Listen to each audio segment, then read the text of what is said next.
Welcome back, ladies and gentlemen, to the first of the Thailand Super Series racing action for scheduled to be this round. Of course, yesterday, the GT3, GTM, and GT4s did manage to get race number 6 from their category for the season done, to catch up from a month ago when they first rolled out here and encountered some monsoonal weather on the Sunday of racing action for Sepang number 1. Now back for Sepang number 2, and racing action ready to come to us in a few moments for GTC racing action for their race 5 of the 2024 season. And you can see the cars rolling out on track at the moment. And the big news, Dan, in the time that we've been away, we were saying that it was threatening to rain. Well, that did eventuate, and we're going to start with a wet to dry track. And that's what you can see on the start-finish straight. Yeah, we can there indeed. The sort of preferred racing line has dried up a decent amount, it seems, but off to the left-hand side of the circuit, that's certainly looking a little bit more spotty, and they'll cross over it on their way towards turn 1, you would think, as well. As we're getting ready and just seeing some of our GTC cars head out of the pits, we do now have ourselves a starting grid for this one here today. It would appear that, unfortunately, we are only going to have 5 cars out of the 6, Scott, that we were hoping to see in TSS Supercar GTC. It would appear issues for Manak Kulapalanot and the number 37 Toyota Supra from the Toyota Gazoo Racing Thailand stables means that car will not be taking part in any of the action today. But all 5 drivers were out in qualifying. 4 drivers were out in qualifying. Plus, Chemya Dulmaz is listed as being on the grid, so hopefully we'll see him there as well. And you can see the GTC pole. They're all getting sorted towards the tail end of the field now, and everyone's slowly bringing themselves in. I can tell you rain is still in and around the Kuala Lumpur area at the moment, still away to the northeast at the moment, moving further north. So it does look like that the rain has now come on through, and we've seen the last of that one for today.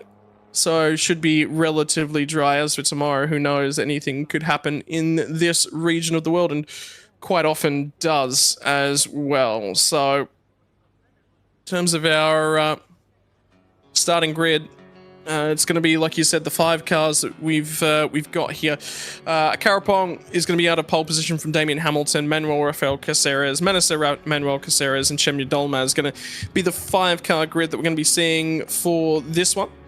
And 10 laps the racing duration for the GTC category as well.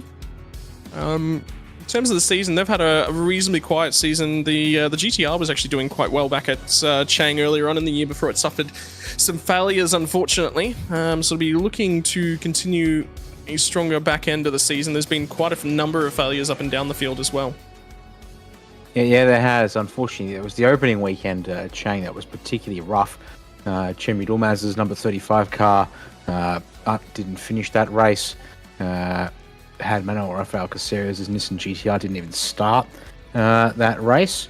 But also race 2 of that weekend, Manak Kulapalanot in the 37, which doesn't appear to be starting today, along with Siramet, who's for Daytona Coupe. Unfortunately, we aren't seeing here this weekend. Both disqualified from that one, in addition to a DNS for Chemya Dulmaz and a DNF for Manuel Rafael Caceres. So it's been... Bangstang was better last time these cars were out racing, Scott, that's for sure. But a big track like this where speed, braking, and car capability is certainly going to be tested. Might be another track where, even with a small starting grid, we might be having to keep our eye out, to say the least. How about the shots from the track over today, earlier on in the week, and then also the previous time that we came to Sepang as well? The shots of our GT3 and GT4 field in the background as well, and the GTM's in the middle. And the racing action's been thick and fast, and you're going to see the Supercar GT classes on track not too long after these guys finish their the GTC category finishes their racing action for the day. So it'll be an hour plus 1 lap for that one. 10 laps to come our way, courtesy of GTC racing action. And at the moment, just getting ourselves all nice and warmed up and ready for the card that's coming our way. So, in terms of things this afternoon, we're expecting a bit of a 20-minute break in between the 2 races as well. scheduled to get underway here for this race in about 4 or 5 minutes. So they will just take off from the start line in the near future. Is that the Lamborghini Gallardo I can see just being wheeled around at the back end of the grid, the back end of that shot there, Dan? I believe you are right with that observation, Scott. It's white, it's a coupe, and that sort of matches up with the shape of a Lamborghini to boot as well. So yeah, hopefully that's all good, being rolled out manually rather than doing the sighting lap from the pits to the starting grid, because that would be not ideal, to say the least, if we had some more issues there. But as far as I can tell, that's going okay, and we'll be all set there in a second. And yeah, it'll be a 10-lap race. I'll get underway in just a handful of minutes. 2, 3 is the plan, as we'll get this GTC race off and underway, and therefore get back or stay on the schedule, which we were at one point threatening to be a little bit out of kilter, but so far looking good there for these GTC categories to get their racing action in as planned. Our usual general consensus of fans tuning in as well, along at home. How are you guys enjoying the weekend's coverage thus far? As Thailand Super Series gets set for its second of 2 away rounds for the year. But you can see the grid starting to all get sorted. You can hear the blowers in the background as well, as everyone trying to stay nice and cool down on the starting grid. Toyota Supra getting set to get away from pole position alongside the Trans Am. Unique combination of cars, these ones as well. Trans Am's exceptionally quick in a straight line. And Damien Hamilton was able to hang on for that race win in the Trans Am, even though the tyres started to go away from him back at Bang San. So he has been able to take away a race away from the Supras, assisted a little bit by the street course nature. But he's been slowly growing in confidence as the season's gone on and improving his position, certainly. Which you'll take. Track map here for the 5.5 kilometers of the Sepang International Circuit. Played host to Formula One in one of the most famous Australian races, certainly of recent note, in the Multi-21 saga. The 15 turns of Sepang International Circuit, overtaking opportunities just about right the way around. Indeed, we saw an incident last year in GT3 racing action down at turn 5 and turn 6. So just about right the way around this track. You can certainly go too wide. Flip back at 1 and 2 as well. Always worth a shout. Yeah, that you can indeed. We had a small update from race control with formation start will be a little bit slightly delayed at this time before we get underway. So we'll be about 5 minutes now until we see the formation lap begin. So a bit more time here to sort of have a look at how everyone is settling in here and getting ready to go racing.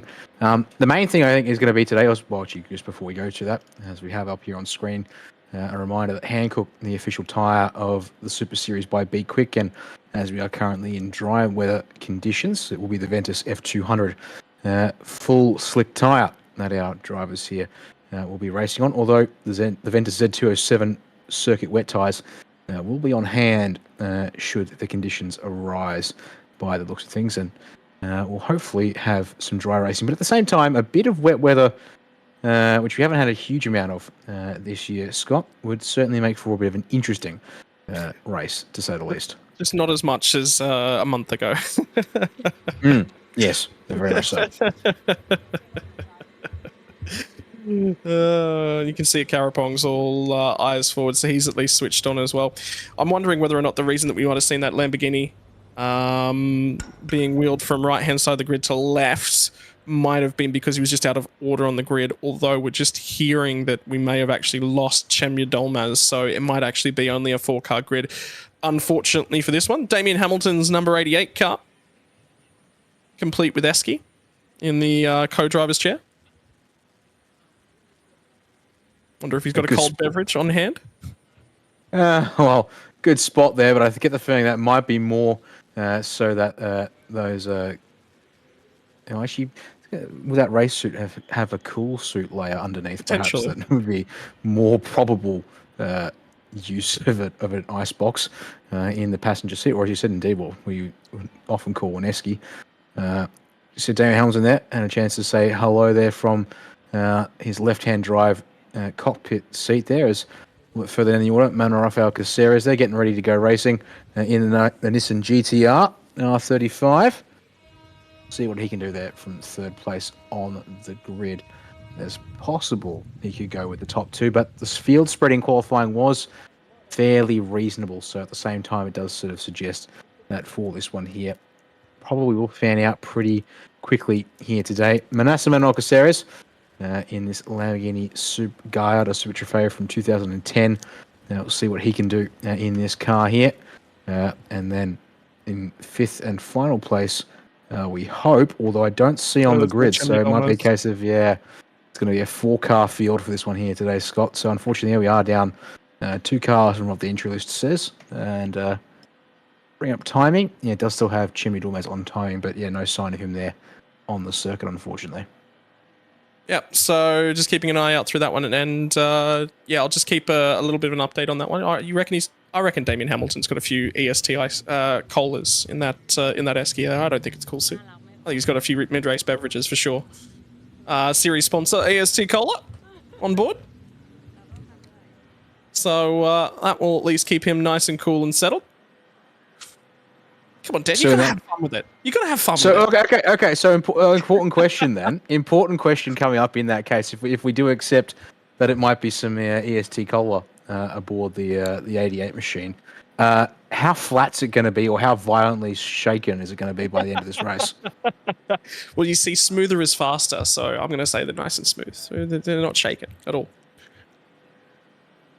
And also definitely not stirred, because they'll be in bottles or cans, right? Reading my mind, Dan. Reading my mind. See, you're having fun with it. I know when to get it sorted up. And the question in the background. Question from producer Jay Kennedy, who's here with us. How's Damien going to get the straw into the can while driving? Look, that one. It's piped in. It's piped into the esky. Yeah, no, that checks out. Yeah, okay. Just going to have some kind of system inside the esky then if he finishes off a whole can to start off the next one.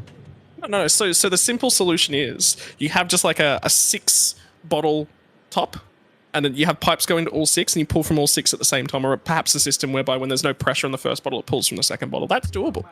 And just pipe it to a drink button on the steering wheel. Job done. Okay. Yeah, fair. So long as there's not different flavors, unless Damien's a fan of going multi-flavor, that would be a bit of a wild one there in terms of mixing it up. So not long now until we'll see the cars pull away for this formation lap. So 10 laps on the board based on the times in qualifying. That should take us about 24, 25 minutes or so to run this race to its conclusion. So not a lot of spare margin in case of a safety car. So they will pull away now. And a little bit of wheel spin there from the 95 of Manuel Rafael Caceres, but gets in order soon enough. So let's see here. Clearly no issues with driving down the left-hand side of the start-finish straight here, Scott, despite the implication of that being a slightly damper patch of the circuit. So happy to go through there whilst they start warming up the Hankook tyres. Get ready for this TSS Supercar GTC race here at Sepang, race 5 of the championship. And as we continue to do just about each and every round, it might be a smaller class. It gives us the opportunity to celebrate some unique cars. I mean, the benefit being all 4 cars in this, even though it is now a 4-car grid, they're all unique across the category, aren't they? So confirmation of your grid and qualifying results at Karapong for Toyota Gazoo Racing Team Talon will start on your pole-off alongside Damien Hamilton's Corliss Racing Engineering Trans Am Mustang out of P number 2. And I did have the qualifying results, which I've now just dropped off. Will be from Manuel Rafael Caceres, will be out of P3, and Manasseh Manuel Caceres out of P4 as well.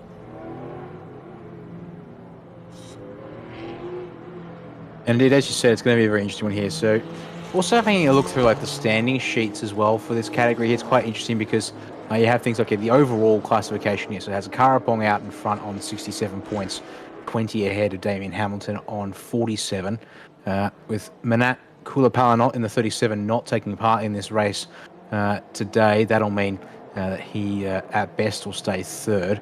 But for Manasa Manuel Caceres, possibility actually to come very close. Or if he could snatch, he'll actually tie up on points if he comes home third, where he starts today in that 95 Nissan. Actually, no, I'm getting that around the wrong way. I am. My apologies. The 50 is the Lamborghini of Manasa Manuel Caceres. The 95 is Manuel Rafael Caceres. So actually, Manasa, should come home here in fourth place based on qualifying results. So that would mean coming within touching distance of the 37 for the championship. And Manuel Alvarez is in a chance to jump up close to Chemi Dulmaz on championship. There's also like the GTC takes out the Trans Am cars as one way you can score it. There's also non-homologated championship standings, which is for Akarapong, Manat, and Manuel Rafael Caceres, which is actually a little fascinating to hear it described that way. So a bit of insight there as to the history of the Toyota Supras and that Nissan GTR a little bit there by implication. All right, they're starting to get themselves all formed up. That safety car is going to pull away from in front of the field here in just a few moments. And then we're going to be green flag racing for 10 racing laps for your Thailand Super Series GTC racing category. As they're going to come around the final corner. But inside for turn number 1 is going to be driver's right, which is why Damien Hamilton's a little bit closer on the left-hand side, and indeed was slightly ahead as they entered the final corner. Red lights are on at the front end of the field. Here we go, racing for Thailand Super Series GTC racing category, and initially the good jump here from the Nissan GTR. He's going to try and pull down the inside, covered off by the 38 machine, and Damien Hamilton takes the opportunity to go right around the outside of them both, back down the inside, now the Toyota Supra, as he's going to try and pick that one up. Hamilton a little bit wide on the entry to one, nearly an opportunity presented for the 95 machine. And they all managed to settle down through the complex at turn 2. And then on for the remainder of the lap now, as you'll see the Trans Am attempt to wind up all the horses at its disposal. Makes some time. Relatively steady from lap 1, but it was interesting to see Hamilton go right out and around the outside. You just got the feeling that maybe if he was on the right-hand side of the road, he would have got the opportunity to grab the lead and sort of get down the inside, potentially take that one away, and would have forced a Karapong to come after him.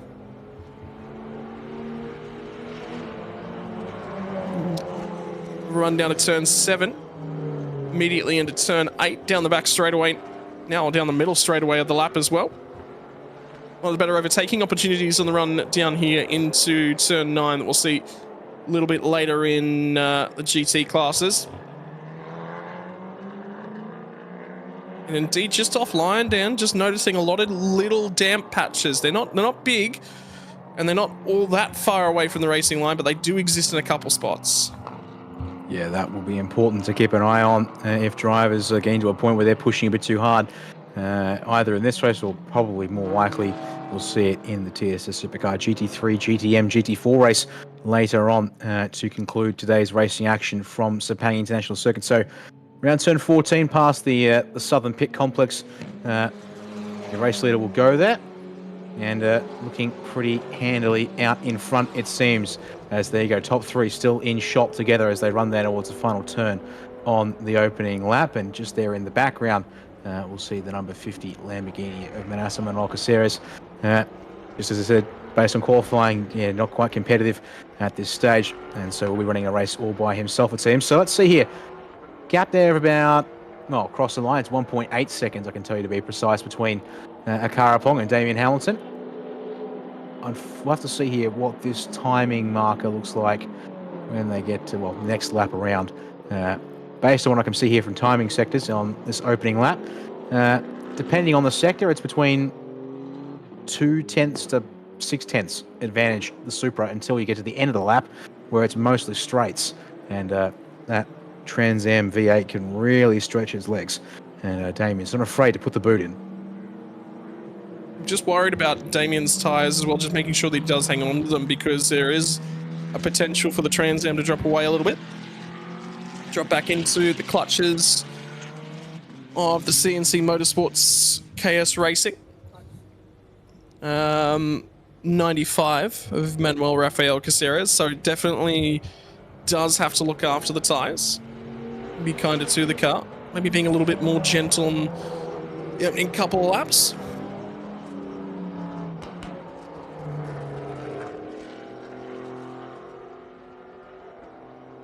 You can see the big KS Racing logo on the rear end of the 95 machine. Hamilton's managing to go with a Carapong here. Sector times are relatively close together, so he is actually starting to find just a little bit of time as well. Won't get a gap update until the tail end of the lap, but managing to stay relatively close. It is opening up, but not as much as it was in qualifying. So Hamilton's starting to find some confidence level in that 88 machine. I mean, yeah, I'm looking here, we've got 4 sectors on this track, and in the first sector, it was basically a dead heat, slight favour to Hamilton. Sectors 2 and 3 only lost about, at most, 0.3 per sector. So it does suggest that as Damien can just stay about there, this fourth and final sector here, which is practically, it's turns 13, 14, and 15, I believe, based on what we've seen with the timing intermediates, although I'm actually seeing a few more intermediate markers on my track map from the timing and scoring software. But if I remember right, it was timing sector 1 in qualifying was turn 3. Second sector mark beam was at between turn 6 and 7. The third sector beam was after turn 12. And then the final sector, of course, is the run to the start finish line. In that final, well, that run to the flag, looks like on that particular lap, Hamilton a little wide. I think I saw through turn 14 as well to boot. Ended up dropping to 2.8 seconds. Unfortunately there. So 2:19.4 plays at 2:20.4 on that second lap and first full flying lap of the races. There is Manasseh Manuel Caceres bringing it around to complete his second lap of the race. And just winding back in the power for that Lamborghini V10 that we haven't had a chance to hear all too well at some of the other rounds. And you can see here, gap for him, unfortunately, 42 seconds off the race lead. Currently doing a 2:40.2 versus a 2:19.4 for your race leader.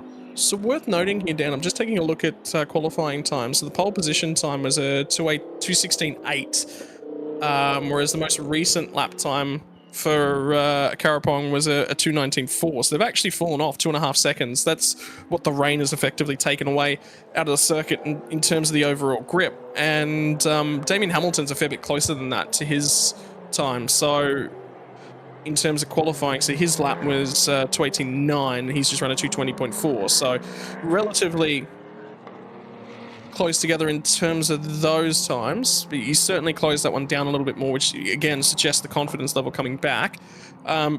Manuel was also just in the 2:20s, so he's about 1.5 seconds off his previous bests as well. So definitely looks like either a Carapong's looking after the car at the moment, just making sure that he doesn't take too much out of the tyres at this point in time. Whether he is indeed pressing on, and then there's a little bit of discoloration around those exhausts as well towards the front end of the car. So there was one of the super compacts, I believe, that we were seeing a fair bit of that from the Chang International Circuit. We were worried that it may have been burning a little bit of oil and potentially might expire at the back end of that race, and hung on quite nicely. But certainly something Toyota Gazoo Racing Team Thailand will be keeping an eye on.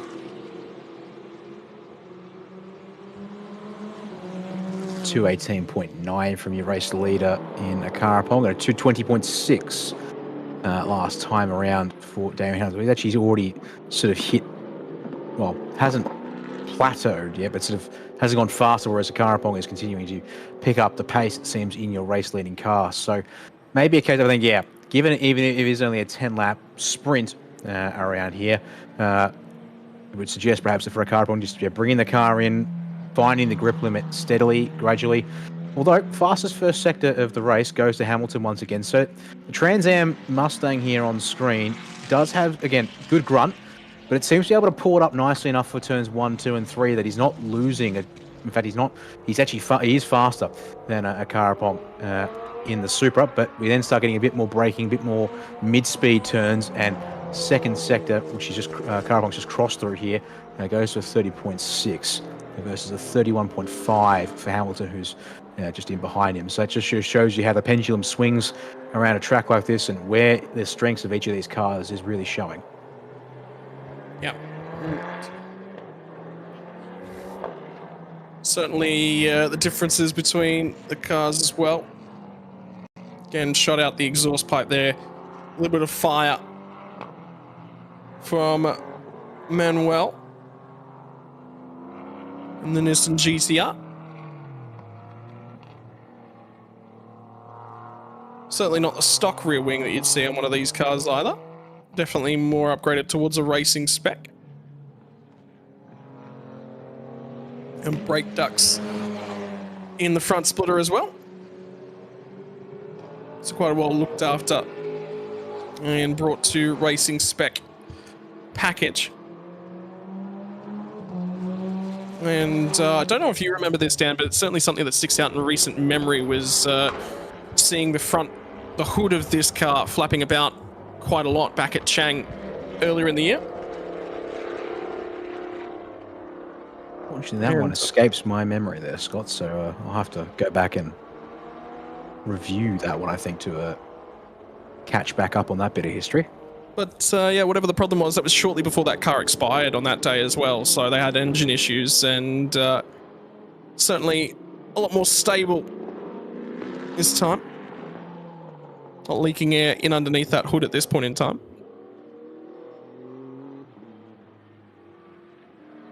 Yeah, very true indeed. So, gaps are still growing a little bit here for Karapong, continuing to press on, although only improved by about a tenth of a second, I think it was, to a 2:18.8. Damien Hamilton did improve slightly as well, but to a 2:20.3. So again, gap increasing at the front still. Manasseh Manuel Caceres is unfortunately in a race completely of his own making here, and actually at this rate, we are 6 laps ago when the leader last crossed the line. He is potentially on track to get lapped here if he can't find a little bit more pace in that Gallardo, because currently losing over 20 seconds a lap to your race leader. You run the numbers, you only need in that case 6 laps to start coming within range of actually it would take 7 laps or so to be lapped at the current pace. So that gives you a heads up that we are potentially only 2 or 3 laps away from seeing that Lamborghini go a lap down here on your race leader as he continues around through turns 13 and 14 on this current lap. Just having a look at the times, actually has lost a bit of time in the opening sector once again, but no, pulls that time back in sectors 2 and 3 to make sure that we are going to see this car extend its lead a little bit more if all goes to plan down here at turn 15, Scott. Was watching him with a little bit of instability in the brakes on the run down to turn 13. So not all his own way. Certainly some work to be done into the final sector. But the run out of the final turn. Again, still staying relevant, Damien Hamilton is the big key. It's another 6-second wait. Back to Manuel Rafael Caceres. Although just having a look, he's had a very, very slow second and third sector. Sorry, my apologies. Third and fourth sector for Manuel Rafael Caceres. He's dropped about 2 seconds in both of those sectors on that lap and ran a 2:24. So he's lost 5 seconds. Now, fastest car on that lap, though, Damien Hamilton doing a really, really good job. Setting his new PB for the race, 2:19.413. So he is continuing to find a little bit of time. Yeah, that will be important to keep an eye on. Gained most of his advantage on a Karapong in Sector 1. And on this current lap has gained back another 10th and a half. As we're going to have a replay here close up with the 95. That's going through turn 1, I think, as it is going. Look at that there. Full of flames on the exhaust there on the left-hand side of the car. Don't think there's anything too untoward with that one there, Scott, although it was definitely quite the flame coming out at the pipe there. Just a show for the fans, really. Well, that'd be nice. As back to live pitches and back to your race leader we go here, already through turn 9 and 10 on this start of the second half of the race. Obviously, 5 laps down, 5 laps to go. And looking to see if he can hang on to a race lead. Has extended the lead, it seems, once again in the second sector. And we'll see here at sector 3. Yeah, it looks like actually that gap has gone up again, 0.6 gained in the middle of the lap here. So really the Supra showing it's got the agility to keep itself pointing, not just the right direction, but extending its margins. There's Damien in the background now starting to sort of fade out of shot. We really have to zoom back, it feels like now, to start seeing him in the same picture. But lights are on, and clearly it would appear he will not rest until this race is done. It's down to the final turn once more. Here he comes. And allow that V8 to stretch its legs down the straights between turns 14, 15, and then, of course, turn 1. I think worthwhile noting as well, with lights starting to come on and all, 6:30 p.m., just after 6:30 p.m. local time in Malaysia as well. So by the time we get done with our Supercar GT program, it is going to be rather late. But meantime, runs a 2:19.855. So it's definitely the mistake from Karapong on lap number 5 on his run down through the end of the third sector. I thought I spotted a little bit of braking issues for him, and that looks like that's what cost him the lap time. Just see the lights just starting to come away from the circuit as well. And the problem they'll have is all the way down the front straight away, they will be looking nearly due west, so into that setting sun. So picking up the braking marker down at turn 1 is not going to be the easiest prospect. Good point to note there, actually, yeah, because several parts of this track here run out of turn 8. This little blast here will then be very much into the sun as well, and it's a tight hairpin of sorts here at turn 9. So trying to make sure you hit your marks to get the most out of this part of the circuit is going to be important. And then by the time you start swinging around here through turn 11, you sort of drive into it again through the apex. You then come off at a moment for this runs to turn 12, but then same thing. This is even at mid to high speed for these kinds of cars, and then you're right back in it through here before you then try and swing back to the right to turn yourself away from the sun for the run through from turn 14 back to 15. So yeah, it's a good point to note there, and it'll obviously only get more important as that GT3, GTM, GT4 racing starts.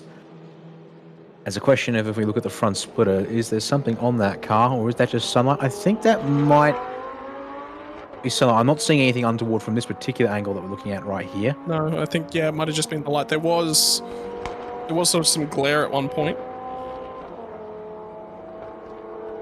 But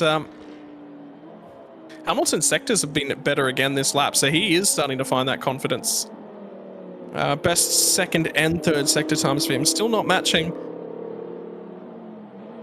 that of Akarapong through those sectors, but he's certainly closing it back up again. And comes to the start-finish line, the lap's going to be better. So again, another time now where he's actually been the faster car out on track, 2:19.330. Plays the 2:19.631. The problem being the margin now out to 6 seconds, and that is the number 50 Lamborghini Gallardo.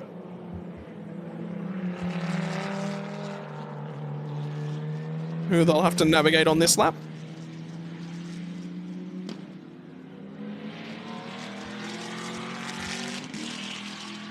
All right, there you go, 7 and a bit laps done. Unfortunately for Manasseh Monocaceres, that will be, a continuing sort of 20 plus seconds. He's down on pace. Shows its mark. We'll see here if this affects Damien Hamilton much, because it felt like for Akarapong, he caught him in a pretty convenient spot, all things considered. And as we look to the background, Hamilton through before turn 8. So that should hopefully have worked out okay for him. But I guess the sector timings will tell us. And looking at it again, strong sector 1. Pulling back over 0.4 of a second on the 38 machine here, but then losing over half a second between turns 3 and well, almost 7. So that does suggest a bit there. And again, yeah, continuing ebb and flow of this race will suggest that unless the 38 really slows down all of a sudden, this margin that's been built up in the first couple of laps is going to be more than satisfactory for the 38 machine to bring it home from here at this rate. It does bode well for tomorrow. This is what I'm sort of sitting down and going, okay, yep, there's an opportunity for Damien to do something tomorrow, and I think he should be proud of the continued improvement that he's been making as well as this one's gone on, because normally the Trans Am's not doing his best laps at this point in time. Could that be a touch of rubber being laid down? Probably not enough out there to really do that. Maybe the track drying a little bit more. Certainly improving the lap times as the session goes on. Could be a combination of things, I think, when you think about it. Maybe a little bit of rubbering in, but maybe more a case of just managing tyre temperatures and also just confidence and understanding where the grip limit, yeah, sorry, there's a word there that I wanted to say, is.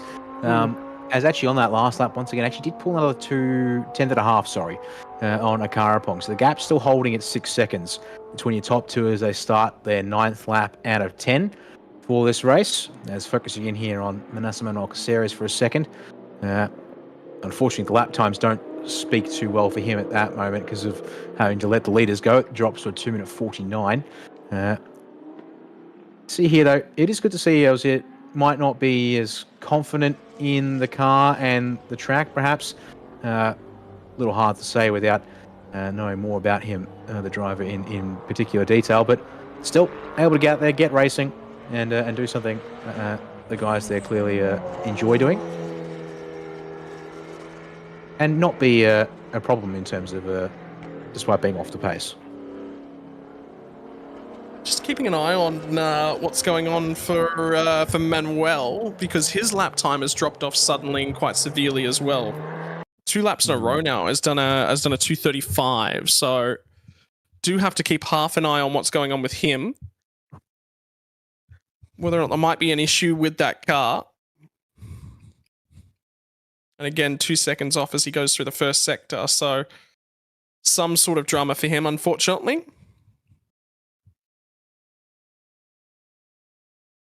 Well, hopefully, indeed, then he can make it home to the end, despite it not being all too far left to go in this one. He's currently up around turns 5 and 6 as your leaders. Apologies for the feeder being as they're approaching turn 15 once again for comparison. So should still be on the lead lap, all things considered. But yeah, just hopefully, as you said, it is a clear sign something's not quite up to speed in that car there.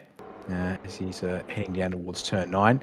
But there we are. Race leader coming back off of the final turn. Final lap board is out at the start-finish line. And that is now a quite golden look on these cars here as they make their way up towards turn 1 for the final time today in TSS Supercar GTC.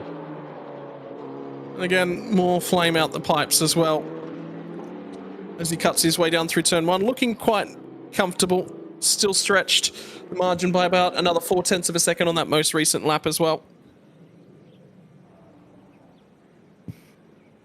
So nice and calm now for him. 6.5 seconds. And under control on the rundown through to turn 5. Yep, gives up another 0.2 to Damien Hamilton as we actually are going to get another look at that one there. Looks like checking out the exhaust flames is the name of the game there. And yeah, it's a solid bit of burn, crackle, pop there, running out the pipe at the end of the braking zone. Through turn 7 and 8, Karapong will come through. And once again, lost a bit of time in Sector 1, but gains it all back and some more in Sector 2. So still running this one nice and steady gap at 6.4, nearly 6.5 seconds back at the start-finish line based on the way the margins are going so far. Unless that battle will have increased ever so slightly there as well. But certainly, yeah, as you said, no mean feat for Damien Hamilton. Kept him somewhat honest there. And if he'd been able to get a little bit more confident under brakes, perhaps, down into turn 1, could have potentially led the field for the first little part of this one there. Unfortunately, the inside was wide open for your pole sealer to go straight back up the inside and so to prevent that one from being a possibility there, it seems. Does gain back some time on this particular lap through Sector 3, so that's a little interesting note there to consider, but that might just be a Karapong knowing that he's got no rush, can just bring it back as he wants and ease it in to the final part of the lap. So just the one turn left to go, Scott, and a fairly short run to the start-finish line. Karapong will bring home from the pole position, lights the flag for Toyota Gazoo Racing Thailand. Another win here in TSS Supercar GTC, as he will take that one quite happily from Damien Hamilton, who will take home second place today in that Trans Am Mustang for Ford CRE Lanatech Liquid Moly Racing. Yeah, phenomenal racing result yet again for Karapong. We'll take the line on as now we begin the wait for our Nissan GTR and Lamborghini Gallardo. I believe actually Manister's not too far away from crossing that start-finish line. But race winner from race number 5 on screen at the moment for Toyota Gazoo Racing Team Thailand, and control of this championship for a fair while now, and looks just about set to lock it in. Yeah, he sure will indeed. Another 20 points go his way, and being a start of the second half of the season will be all sorted soon enough as Manuel Rafael Caceres comes around. Well, turn 14 will be approaching the final turn now, as Manuel Caceres will take fourth place, there, to finish the lap down on the other 3 in the class here today. Yeah, the Nissan GTR, hopefully not limping per se, but definitely having backed off big time to the end, will make it to the line and be classified a minute 23 behind your race leader with a 2-minute 30 final laps here. Still that big drop off in pace towards the end. You hope that's not the sign of something that'll come up again tomorrow, but could easily be. But back to your race leader, we look at the footage. With everyone done, the race results are complete for now, and hopefully get the results screen up and head to the highlights in due course. In this case, Scott, I guess in a sense, not a lot of on-track action today. It was more a case of sort of seeing looking at the micro details as to how the cars were driving around here today to see how things were going this evening for these Supercar GTC machines, and setting the stage, of course, for tomorrow's race to wrap up the weekend for them. Yeah, and eclectic group of cars, I think, is always the best way to sit down and have a look at them as well. And as he comes around the final corner, peels into the pit lane, and that's what the sunshine looks like looking on the run down into turn 1 out of that final corner as well. Worthwhile noting as we're heading into our GT3, GTM and GT4 racing action. That sun is going to dip just a little bit more, so it's not going to stay that nice and clean. Race winner makes it back to the lane now as well. And the rest of the field will make their way down on in as well. That they will indeed. And on go the air blowers to make sure those cars are kept adequately cool, which will be important to say the least in these temperatures, even if it is getting a little later in the day in Malaysia, which might help a little bit compared to what we sometimes see when they're racing in the mid-afternoon or shortly after lunch. Might be a bit of a different situation, but nevertheless, I'm sure it's still plenty warm at the Sepang circuit as we speak, as Damien Hamilton able to bring around that Ford Mustang to the second place position. And yeah, according to what I can find briefly, current temperature is around 31 degrees Celsius, or for those running Fahrenheit and used to that run comes out at 87 degrees Fahrenheit currently. And that's considered somewhat of a low, actually, pardon me, I'm looking at forecasting going forward from here.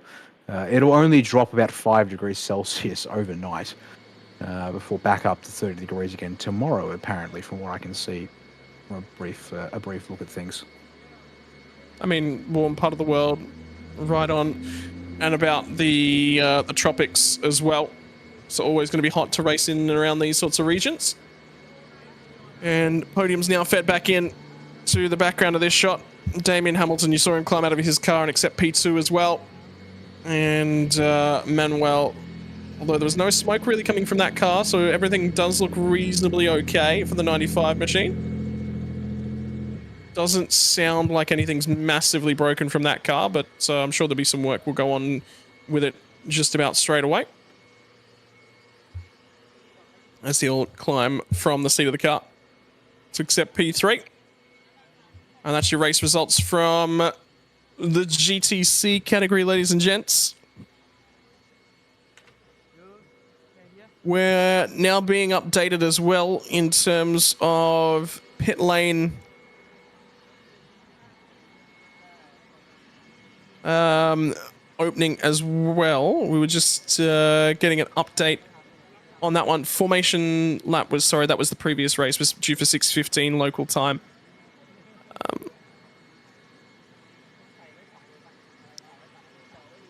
So in about 15 or so minutes, we're going to see pit lane exit opening for GT3, GTM and GT4 racing action. So we'll have that for you, ladies and gents, coming up in the very near future. We'll be back in just a few moments, about 10-15 minutes, to bring you all the action from our supercar categories as we go racing for race number 7 from Talent Super Series from Sepang.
A little warm welcome back, ladies and gentlemen. As you can see now, it is almost time for our TSS Supercar GT3, GTM, and GT4 fields to get underway here this evening. My name's Danny Yeaman. I'll be joined by Scott Rankin shortly on behalf of speedcafe.com for the English broadcast here of the B-Quik Thailand Super Series for 2024.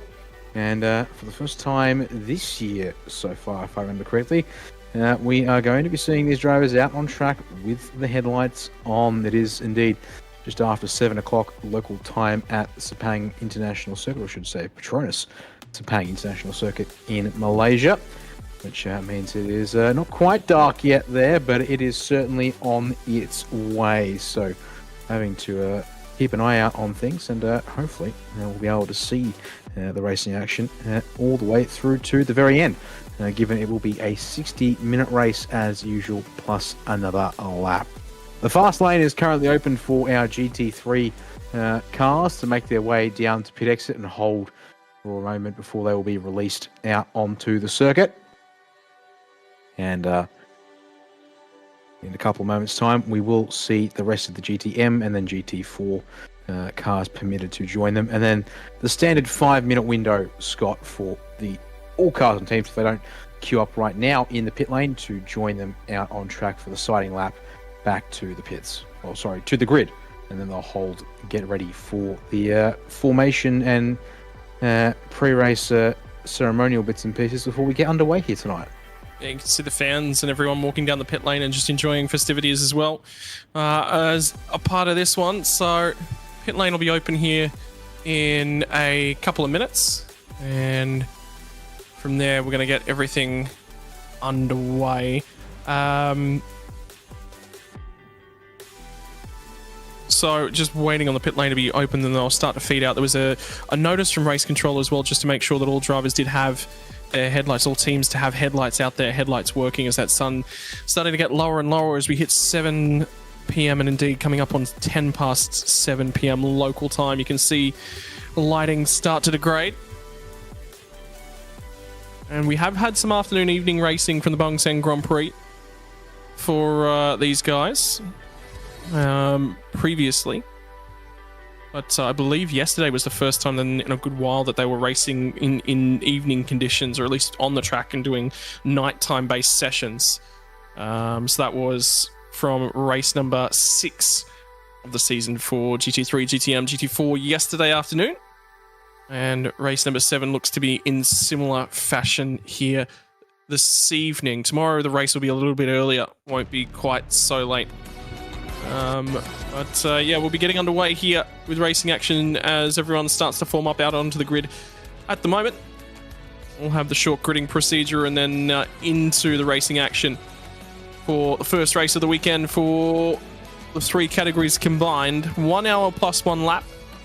And compensation times in terms of pit stops to be aware of as well here with this one, Dan. Yes, of course. But let me go and grab that document for noting that one here today. So we have ourselves, I've just been reminded to go find it. I also have found the document here as well. So your minimum stop time for the drivers in Supercar GT3 and GTM is 85 seconds. So minute 25. And remember, that is from pit entry to pit exit.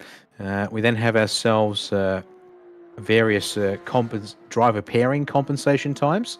So I can tell you that if you're a new team, which in the case of the number 5 Audi from the stable of, H0 Fortis Racing Team by Absolute Racing, those guys, along with the EBM Aston Martin GT3 of Anderson Donato and Earl Bamber, they get 15 seconds out of it being new teams this weekend. And then you run through your pairing, your time gains go as follows. For any drivers with an FIA bronze and silver pairing, it's plus 27 seconds. For an FIA bronze and gold, it is 31 seconds. For FIA bronze and platinum, it is 32 seconds. And for there's 2 pairings of it I can see, to the best of my knowledge. FIA silvers, 2 drivers are both silver rated. That is 46 seconds of compensation time added. So all of those, Then, of course, add on your top 3 from race 6 of the championship. So number 12 of PTB Bakti and Kentataka Siri. They've got an extra 15 seconds for winning that race, Scott. 10 seconds for Akash Nandi and Nesh Ampiris for coming second in that race. 5 seconds for Rohan, Huang and Lin Hao for finishing third. So to put it all in perspective, in GT3, minimum time is 85 seconds. That'll be observed by His Highness Prince Jeffrey Ibrahim and Douglas Koo in the 65 Viper Nizza Racing Mercedes. The maximum stop time I am seeing goes to Akash Nandi and Esham Piris. They will have to be in the pit lane for 141 seconds by comparison. Yep, so an exceptionally long pit stop, and they'll be joined in the other upper echelons, though. There's 2 further pit stops above 130 seconds, which will be that of Sandy Stuvik Deng Yi with the silver pairing, and Anderson Donato El Bamba with that additional 15 seconds for being a new pairing as well, and then very closely behind by Piti Bhirombhakdi and Kentataka Kasiri after that race win. And they'll be forming up on the track in the background in just a few moments as everyone gets set for race number 7. GTM field again, 85 seconds plus compensation times and 145 seconds for our GT4s plus compensation times as well. So, very long stop for the GT4 category. It is. The fact that these are the longest time when adding in class compensation and... what have you got for Scott? Oh, indeed. Pardon me. Literally just had the compensation document up. That is not a sign you like to see. One of our new entries for the weekend. Was that 5? Yeah. That was indeed the bright yellow number 5 of Hazik Sarai and Aaron Limsey June. The HZO Fortis Racing team by Absolute Racing Audi pulled over like that. That's not going anywhere anytime soon. That's going to potentially extend the gridding procedure as well. So that's not the best that they're looking for them. I mean, theoretically, they might be able to get that one refired. Perhaps if it hasn't done too much damage, might have just been something trapped in and around one of the wheel wells or potentially in the grill. Get that car refired and get back out there. Talking about the tyres, though, it's an ongoing conversation about looking after your tyres. Get the most out of them when you possibly can, but also make sure that you've got something left to fight with at the end. And they do have to balance their tyres between 2 qualifying sessions, 2 races, and practice sessions across the weekend as well. So not a simple equation for tyres. No, it's not. We generally do see the teams, they will do a tyre change with the drivers. In fact, there you go. There's a rack of tyres on hand. A mix of, I think I saw some slick and wet compound tyres there. So keeping them both on hand on the racks in case one is necessary at a moment's notice. Of course, they only have a 10-minute compulsory pit window. So anything, say, weather-wise that throws us for a loop, that'll be actually... it would be interesting if it was to happen, because that would mean we then get to see the teams. I do believe there aren't any should there had to be an additional stop for tyre changing outside the window. That would be interesting because that's then all about how well can your team change the tyres time-wise, rather than having to comply to what we normally see with the compulsory stop times and the compensation that is added in, which means they don't have to rush the stops in those compulsory ones. Well, it's a lot of activity down around the 62 car at this point in time. With Asham Piero, Sakash, Nandi, I believe it'll be Nandi who'll start this car as well. Pole position from qualifying for race number 7. And it was the number 12 car who took pole position for tomorrow's race and race number 8 of the season. And you can just see the number of people milling about the grid because there's 27 cars that'll be out on track for the duration of this one, across the 3 different categories, which we'll be keeping an eye on that one. It's going to create a unique challenge that we've only seen once before. 11 GT3 cars across the Pro-Am and Am categories. There will be 7 GTMs and 9 further GT4s. All 3 of those categories split up into Pro and Am. Huang Rohan and Lin Hao came into the series a little bit earlier on in the season, and qualifying up towards the pointy end have been a racy entry, meaning that we have it 3 Audis from the front 3 spots on the grid. The first non-Audi entry for race number 7 is actually going to be the next car we'll be taking a look at, which will be the number 12 of Piti Biram Bhakti, who'll be starting the car for Kantasak Kasirio. Again, took pole for session race number 8 tomorrow, so that car will be extremely quick when they do the handover, but longest pit stop as well. A lot to work with, a lot to do for those guys. And I'm interested to see how Prince Jeffrey Ibrahim is going to go out of the Mercedes alongside of Douglas Koo as a new driver to the series as well. Good opportunity for him to get some laps set here in a Mercedes, and a good opportunity to go racing alongside of Douglas Koo as well.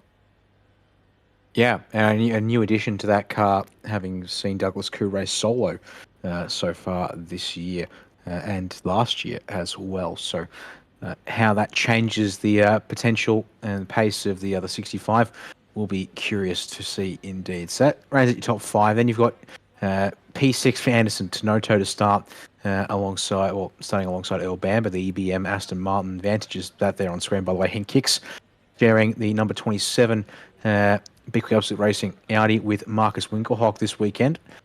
So we're curious to see how they go about things. So yeah, how's that there for a sort of a show of the track lighting now very much essential to actually be able to see here tonight. This is going to be very much a night race with multi-class components to pay attention to here. So this is very different to what we've seen so far this year, that's for sure. We're hopefully about 5 minutes away. And just as I start saying that one, given the fact that we do indeed have, unfortunately, the number 5 Audi currently stuck around turn 11. We've been literally just advised, Scott. It will mean that we will be slightly delayed on the formation lap to make sure that car has been suitably retrieved by the recovery vehicles here at the circuit and brought back to the pit lane, I would presume, at this time. Yeah, that's unfortunate with having to rescue that car as well. So a little bit of a delay, but at least it's happened now and not triggered a safety car in the opening laps, or potentially a delayed green as well.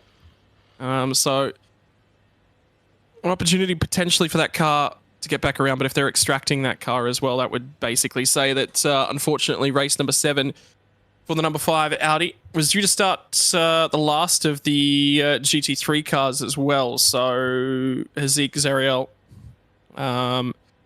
was to be off the back row of the GT3 grid, but yeah, that changes that one up just a little bit. Do like this color. It was good on an Aston Martin last year, but I think the colors actually suit the Mercedes just a fair bit better for the Viper Nizza Racing. Mercedes-Benz AMG GT3, like I was saying earlier in the piece. New car for Douglas Koo this year. Out of that Aston Martin Vantage last year and into the Mercedes. And Prince Jeffrey Ibrahim will start that car. And look at the tyres all arranged at the back end of the grid. That just tells you some of the thinking from a lot of the teams. Just make sure we got something on hand. There was a few tyre failures last round out at Chang 2 weeks ago for all the smaller category classes, but we believe that may have been debris related. So if it does come to blows here, and this is the Anderson Tenoto Albamba car, the new entry to the series.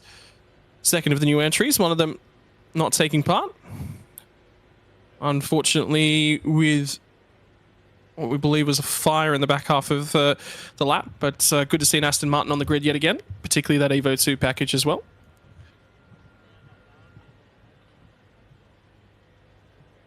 A nice little shot there showing incoming passenger airplane to Kuala Lumpur International Airport. The airport actually being not too far away from the circuit. When I last checked the maps, in fact, actually looked like it was a little further away than I would have thought, because if I remember correctly, the circuit is quite close to the airport. But talk more about that another time. Is Chunhua Chen, actually you can see Kevin Chen above the driver's door there, so sharing the number 91 Team AAI BMW M4 GT3 with Jesse Cron once again this weekend. They'll be looking to improve on a P7 starting position. As I'm reminded, the airport is practically next door. Yep. Here at Sepang. Benefit, you can fly in, fly out. It's right there. And the other benefit is that not a problem that a fair few Australian circuits do have is residential land starts to encroach. Well, you're not going to knock down an airport to throw up some housing estates. So that does secure the future realistically. The Sepang International Circuit no one wants to lose off the international calendar, and I'm strongly hoping the FIA do bring Formula One racing back to this track because it was always interesting. Yeah, it is one of those things. It's a shame we've lost it from the calendars of late. Chance to see it racing here, completely different class of car, mind you, but nevertheless, very much still popular one by the looks of things, as we're being told. Being told not to look far from the 5-minute boards. Will be slightly behind schedule, unfortunately, but that's how it rolls sometimes. And also reminded, of course, that whilst it's no longer the home of the top flight of four-wheeled motorsport and has to settle for various local, regional, and international categories of other classes racing here, you do still have the MotoGP World Championship still racing here. So that's something to keep in mind. We'll see the best riders on two wheels on the asphalt, at least, Scott, making their way around here in due course. Don't forget the Sepang 12-hour that was earlier in the year as well. Good point there, indeed. Yeah, it's one of those things I never really thought about it for endurance racing. Was that sunglasses for? Yeah, I used to have them in one of my road riding helmets, actually, for back when I used to partake in motorcycling. I do wonder if they're incorporated into the helmet, because you can get helmets whereby there's just a button that you press and there's sunglasses in the helmet that just flip down. But they might be inside the helmet for Betty Chen. The confirmation wet tires on both of those tire racks, so teams definitely just think it's there and they're thinking about it. Yep, one set of slicks, one set of wets, just to cover the bases. It would seem, as we've been politely reminded that because I think we might have said Aston Martin Evo 2. Well, actually, no such thing exists. As a quick Google search reminds me, indeed, that we have one. This year's updated Aston Martin Vantage GT3 and also apparently GT4. I haven't seen it though myself.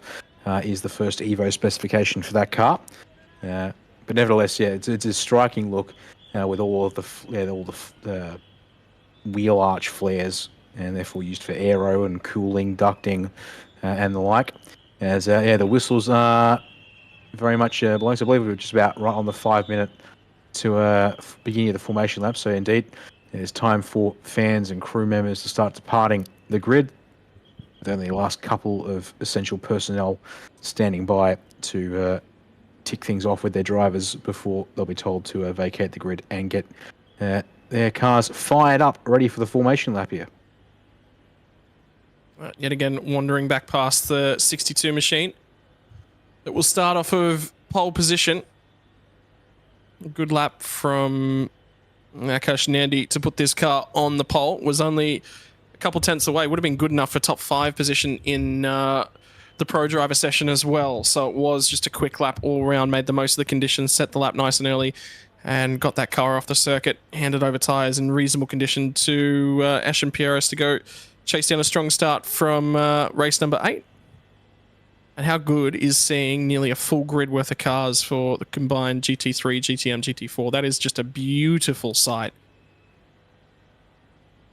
Yeah, we're used to seeing, say, a handful of the GT3s. The fact we've got 11 GT3s this weekend does speak to a strong appearance for just that class alone. But yeah, when you add on the GTM, the GT4 categories, arguably, this almost feels like the best way to do it. It means we get to see a full grid of cars.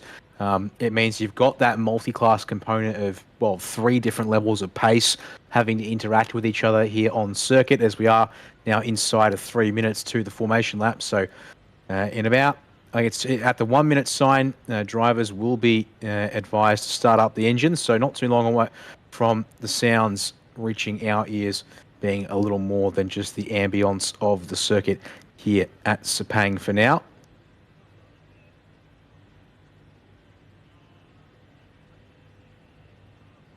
And they'll stand by and get themselves ready for race number 7. I'm going to fire probably through the grid very, very quickly with 27 cars to get through. 3 classes in attendance here for this one. And it'll be crucial to keep our eyes on throughout the weekend. GT4 class leader is the 95 entry, who've just about been on the podium from... they've been on the podium from 3 of the 5 races thus far.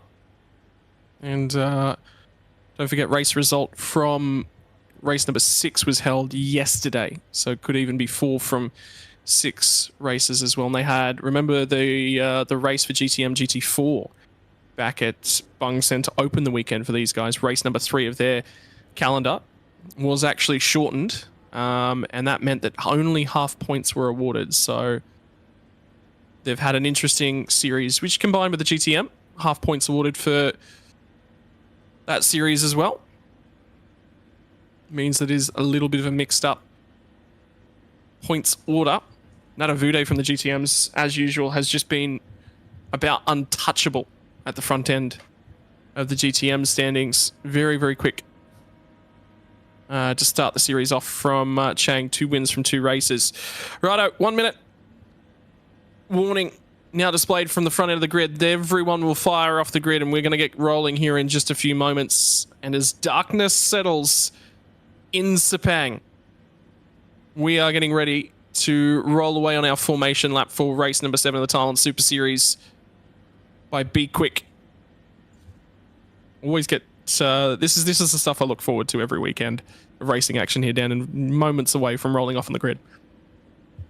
Indeed, now the lights are ablaze. How about that there for trying to spot them from the front? That's going to be a little tough to spot the car at a distance. We're going to have to really appreciate them from a close-up angle or from a rear angle shot like this one here. So safety car pulls away, which is about the 15-second time before we will see these drivers start rolling away. And there you go, folks. It's time for our formation lap for TSS Supercar GT3, GTM, and GT4. Thanks to EST Kowa and Idemitsu alongside of B-Quik, getting this one underway here very shortly indeed.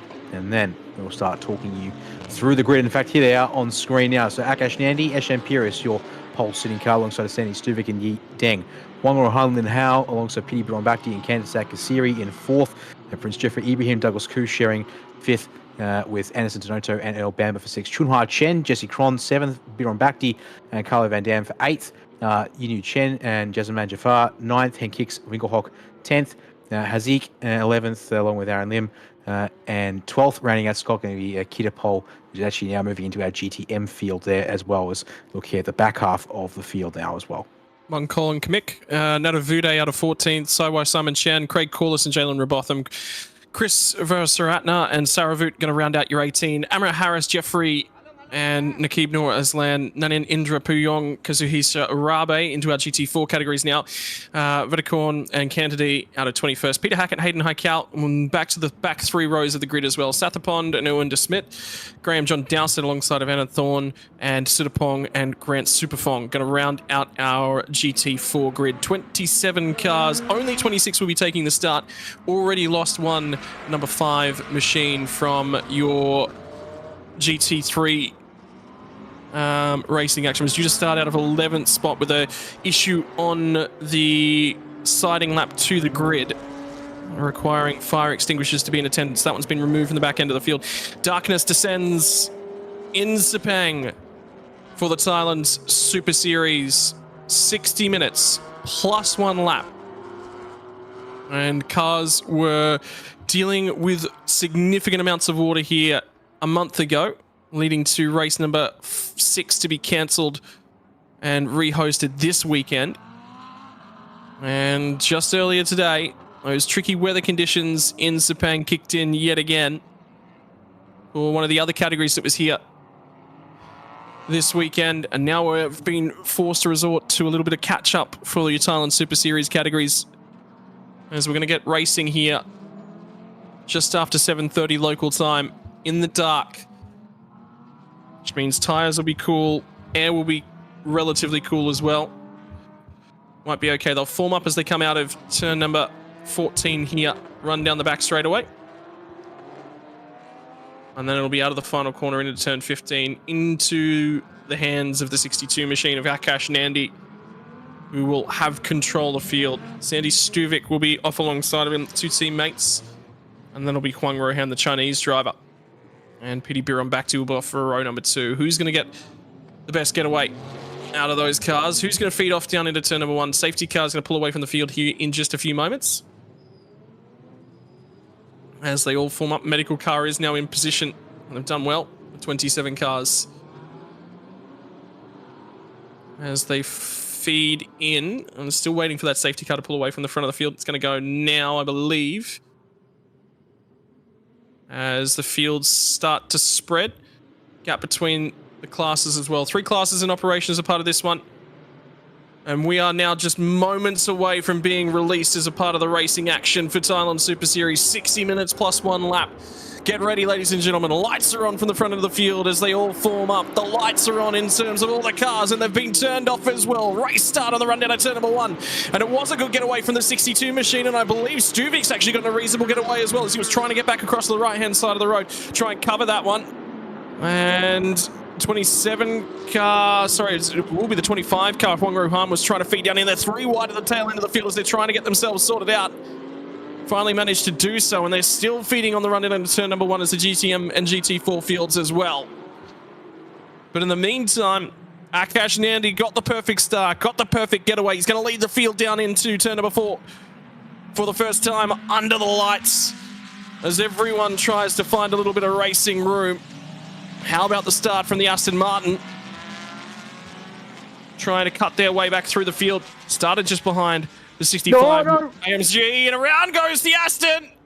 And that's in an awkward place, and we've got categories coming as well.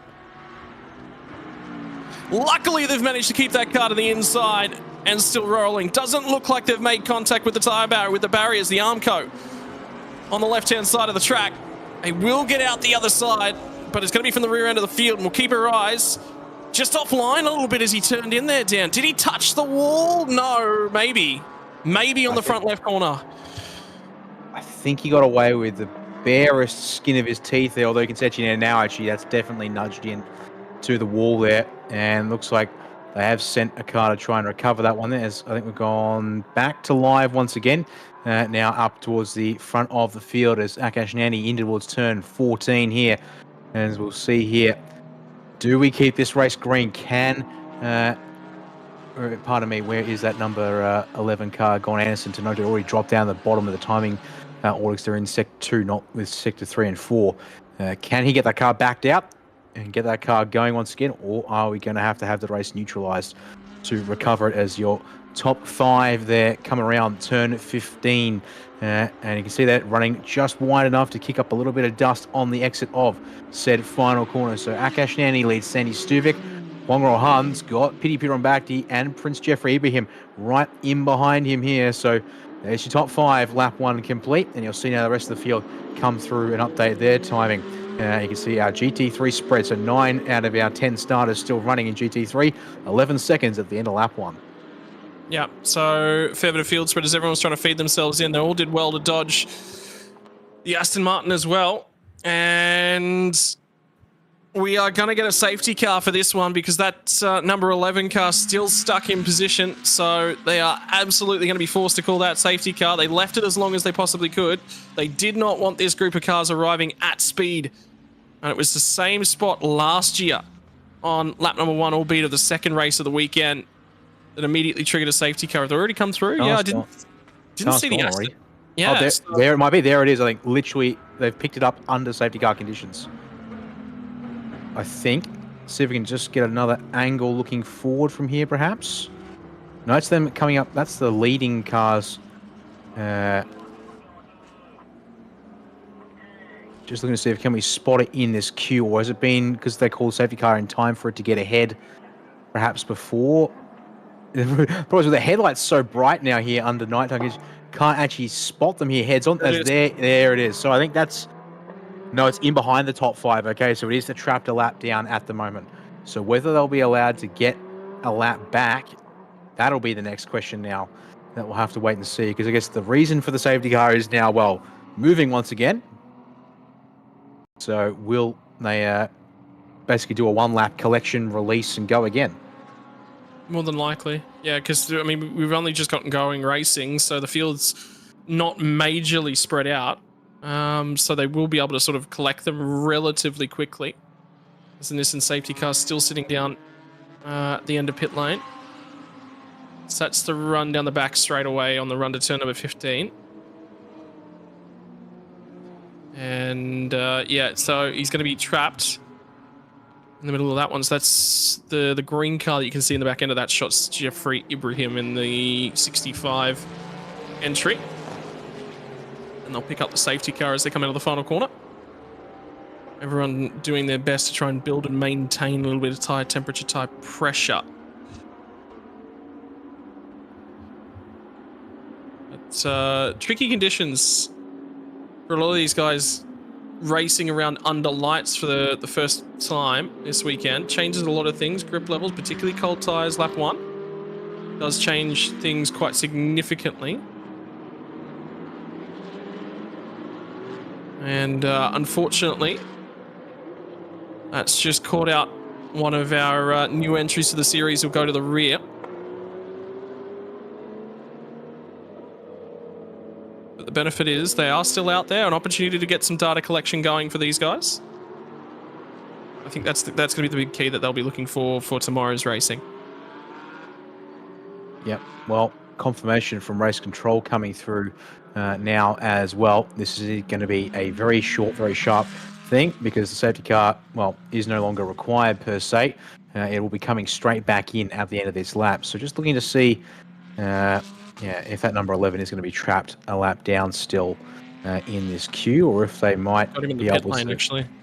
Good point indeed. Yeah, his score is in the pit, so maybe they are going to check the car over, and so guaranteed it'll be staying a lap down at this stage.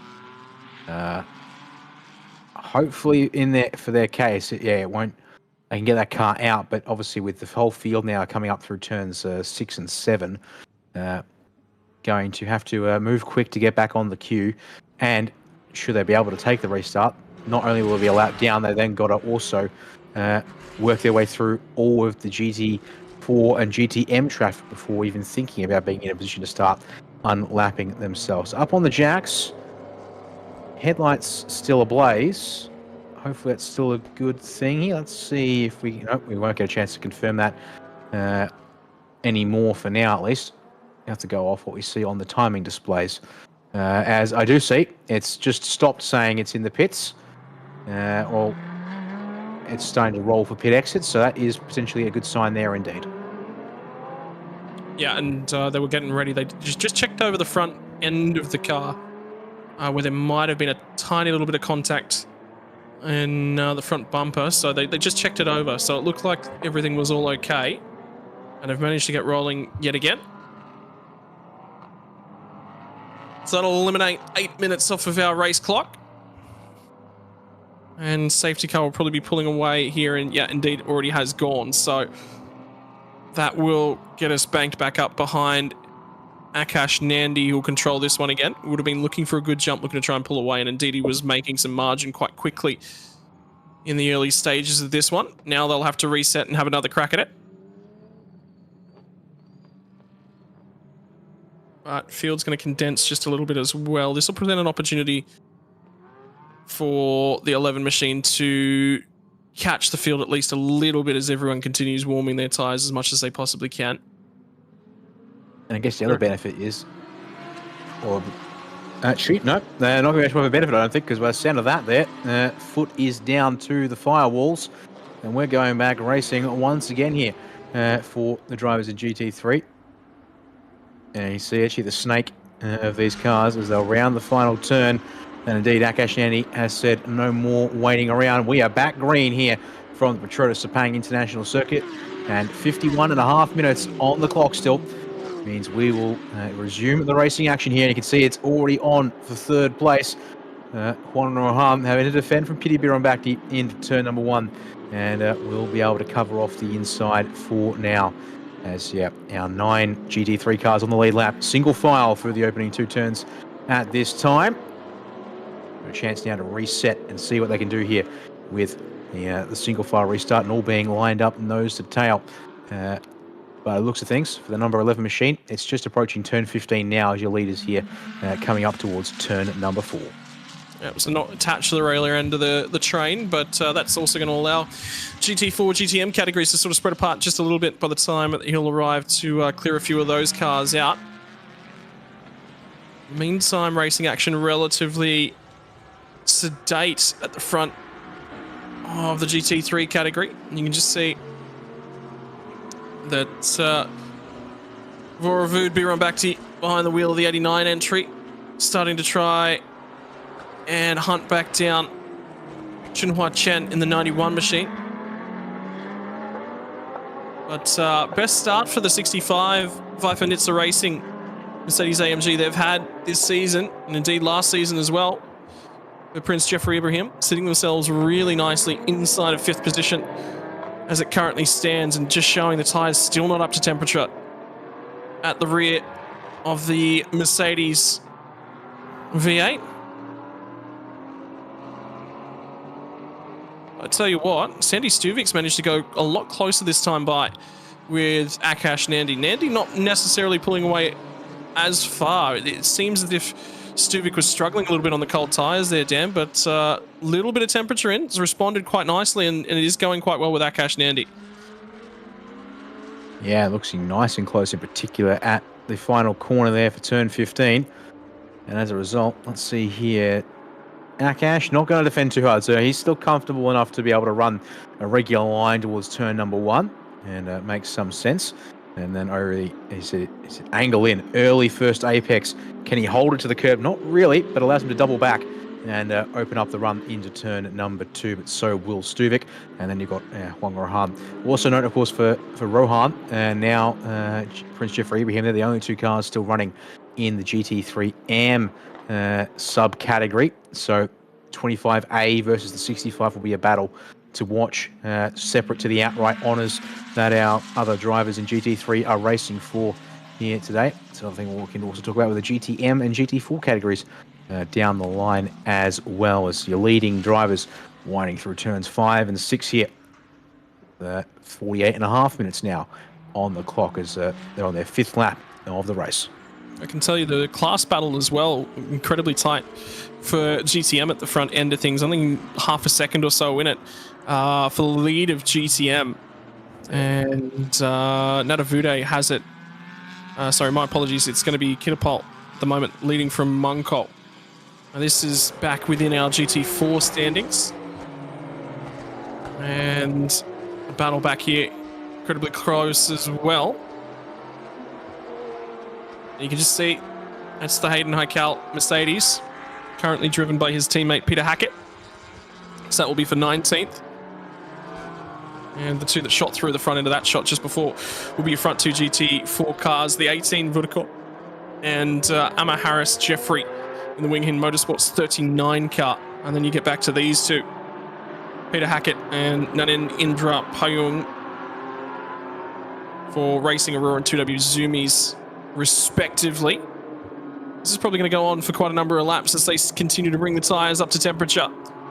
About optimal at the moment as our race leader in GT3s comes through to complete another lap. 6th the fastest lap on the board for Akash Nandi, making a little bit of time now. But GTM still relatively close together.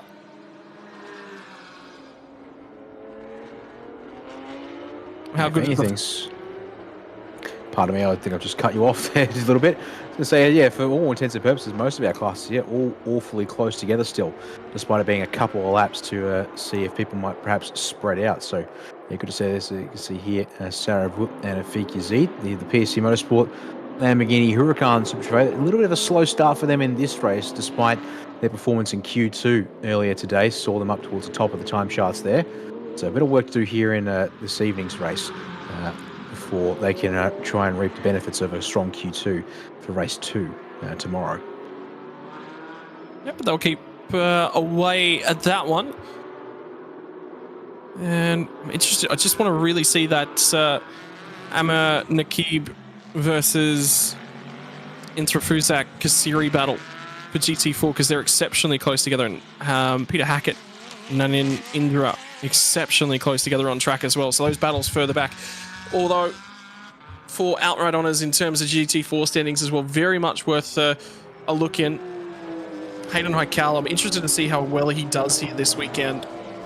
Being Malaysian driver, incredibly keen to keep an eye on him as he continues to progress in things. Known for being an aggressive driver in Thailand Super Eco. Certainly isn't afraid to get out there and ruffle feathers, and looks like he might be on for a Super Eco championship if he can continue to be quick. How good is it seeing as well the Mark Mustang back out and turning racing laps with Corliss behind the wheel at the moment. 100% it is. That car's championship record this year, unfortunately, has been one DNF, and the remaining the remaining 6 races of the season have been DNS statistics for that car. So still early days, only 15 minutes in, 45 minutes to go, plus another lap on top of that. But they're looking like they can challenge there with Simon Chan. That Fire Monkey Motorsport car will be 14th outright. It'll be also 4th in GTM when you combine the 2 subdivisions. They are racing in different GTM Am and GTM Pro Am, so not strictly speaking always racing each other in some respects. So we'll have to see how quickly, if it does change in due course, is that their shot of our last 2 cars in GT3, Yin Yu Chen or Betty Chen and Henk Kicks working their way around turns 1 and 2. And speaking of that battle back in GTM, according to timing there, Craig Corliss now ahead of Simon Chan across the start-finish line. I was going to say as well, how beautiful was that that Fire Monkey green Porsche Cup car under the lights as well. Very, very pretty when the lighting hits it. Beautiful car to run at night. And confirmation of the driver combination of Hank Kicks and Marcus Winkelhock behind the wheel of the 27. Interesting to see Winkelhock when he gets back behind the wheel, how aggressive he's going to look. Potentially could be for him as well a stint that might be a little bit traffic affected. That's where some of your pro drivers are really going to show their mettle and what they're capable of. Update on the number 11 car that was involved in that incident, still circulating at this point in time, is caught and passed quite a number of the back end of the GT4 standings at the moment, so making his way through. He's just overtaken, or is about to overtake 5th, I believe, in class. So he's just about to come up to those 2x2 battles for 1st through 4th in GT4. So continuing to circulate. Number 12 car at the moment. This is your championship leader in GT3 outright as it stands. And another strong result yesterday is certainly starting to make them look very, very strong, with a pole position to come for tomorrow's race.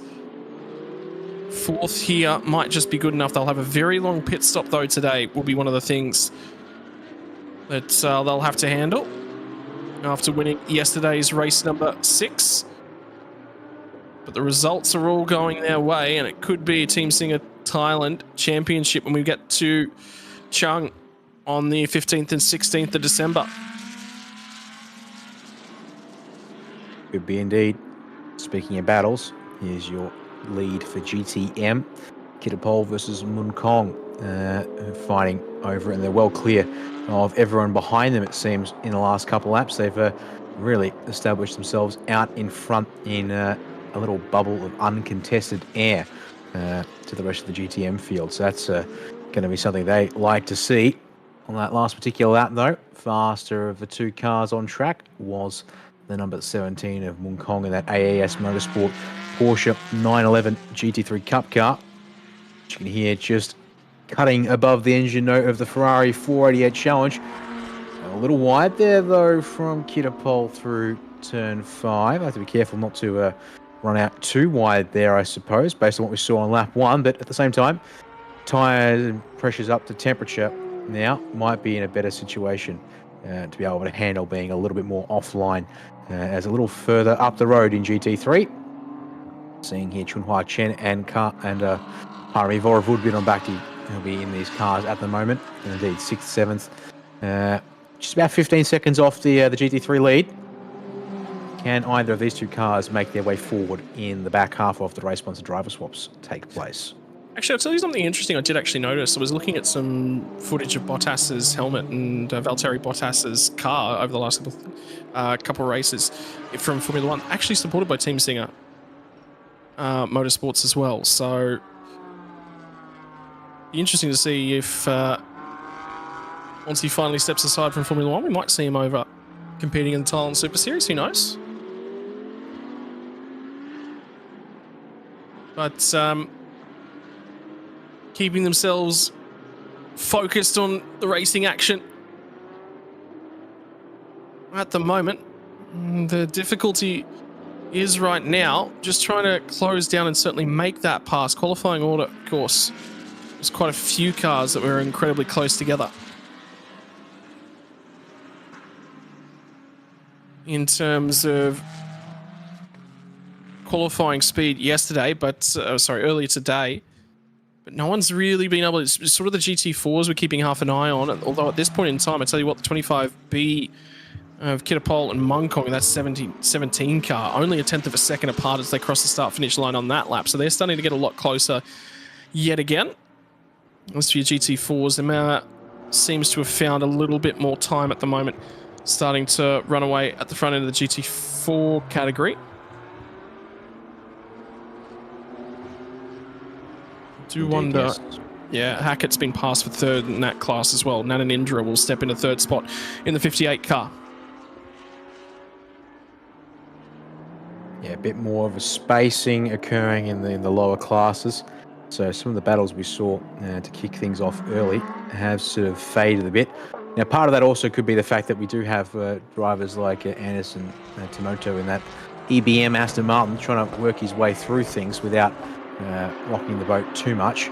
But nevertheless, what that is doing, of course, is requiring drivers to sort of move aside at times. As I first noticed from race control since the safety car comes through, it's a black and white flag to the number 7 machine, which is Graham John Dowsett in the Team NZ Aston Martin GT4, currently running 5th of the GT4 Pro-Ams, and that is currently sitting 7th of the GT4s in that class.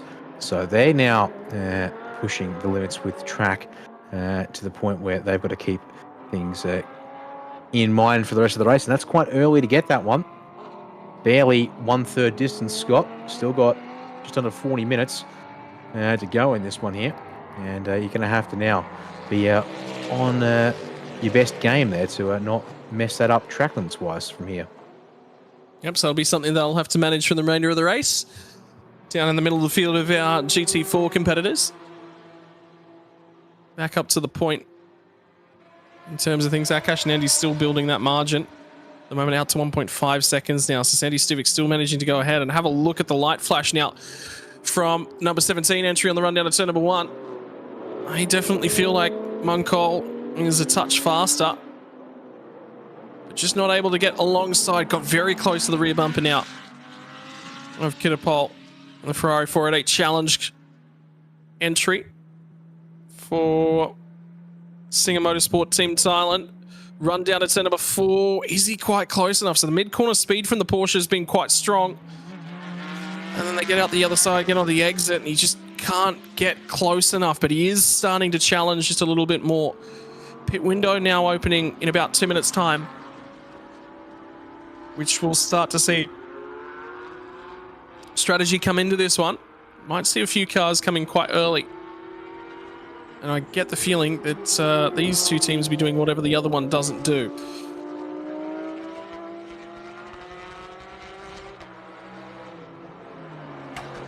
Again, another flash there, Dan. So he is absolutely... He's not happy, is Mungkong. He's definitely feeling like he's being held up. Yeah. That would suggest the case. Question is, can he find a way past to execute on his supposed pace advantage here so far? The question is it then again, all you can describe it, is it just flashing the headlights to basically just keep him focused on the mirrors rather than up ahead, as we'll check back in with him later, because there's your top three in GT3, all from various parts of the B-Quik Absolute Racing stables. Now picking up their first GT4 traffic, if I'm not mistaken, starting with the number 19 of Sutapong from Toyota Gazoo Racing Thailand. There, a little ways off the back of the GT4 pack, unfortunately for him. But nevertheless, we'll carry on there as your GT3 leaders go past. So 4 seconds covering your top three. The question will now be, as we start thinking about pit stops, potentially as early as this current lap. Here, Scott, with 40 seconds on the clock and they're only entering turn 7. They'll be well and truly inside the time window to be able to come in if they wanted to do it straight away here. On this, the 11th lap of the race. Yep, so time's starting to favour them. See who's going to dive to the lane nice and early. Get that stop out of the way. Yep, go ahead. Yeah, so the other thing is, of course, the whole sort of thing with the long stops, you'd be at risk of going a lap down, and the biggest problem might be the case of, well, if a safety car was to come out, do you go a lap down, you get trapped a lap down until after the restart, and the pit window reopens. Of course, if you haven't watched us before, and watched this series before, as indeed messages come through 10 seconds ago, pit window is open, as we've watched here Sandy Stuvik round turn 14.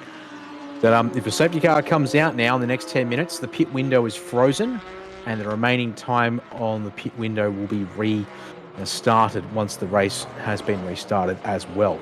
So, with the risk of going a lap down, here's going to be this question of when do you come to the pit lane, and the answer is going to be, I think all of our top three have stayed out. No, Sandy Stuvik, first car, going to head to the pit lane.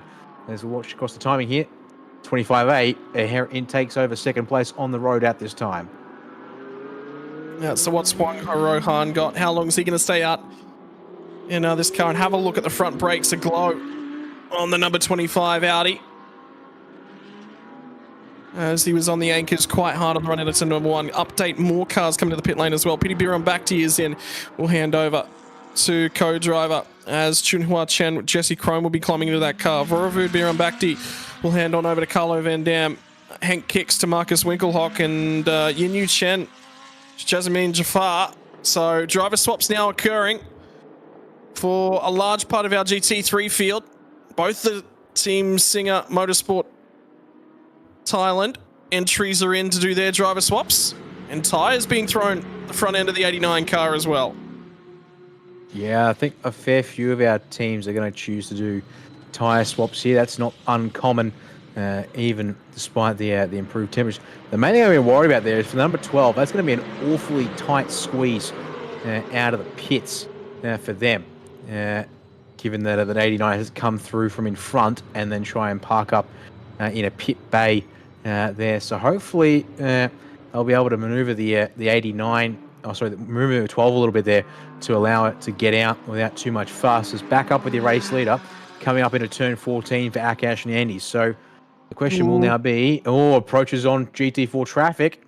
So just get a little held up there, and that'll mean that'll cost him a couple of tenths of a second, possibly a second maybe, if it was rather, look, it was a little bit of a tight squeeze there. So, another lap down. Will the 62 come to the pit lane this time round? That looks like he's carrying on for another lap here, indeed, Scott. Yeah, so track is relatively clear ahead of him, so I think he's just watching. There is the 59 car, and there was two cars on the road just ahead of him. So I believe that'd be the 59 and the 39 sort of together from the GT4 field. So he will catch them probably at the tail end of the current lap that he's just started. So he might look to dive in there. Have a look at the angle as well. The 25B has been forced to come in at just to get that car in. The 91's now been released from pit lane. That's Jeffrey Ibrahim around the outside. So that's very, very close quarters post pit stop for these two. Although I don't think the 65 machine's actually been in for its stop as of yet, so they're still running on. Yeah. Tight battling for these guys. This is critical for the 91 machine as well in terms of their race, because Jesse Crone will want to get in behind the wheel and he want to get on with this one, albeit at the moment he is lap traffic to the 65 machine. Yeah, do keep that in mind, and that will be the big thing to worry about. You can see now at least there are literally just 4 cars. No, sorry.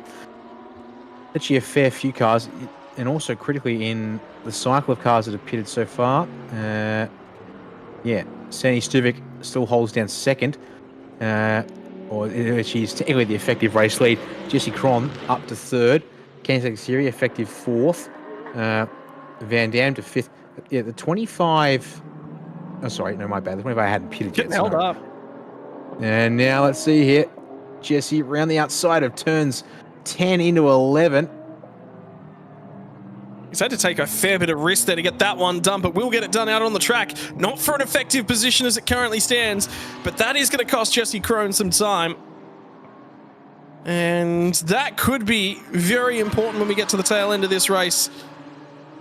When we're looking at that one, the 62 machine halfway through the pit lane window now will dive on into the pit lane. So Akash Nandi to hand over to Eshan Pieris.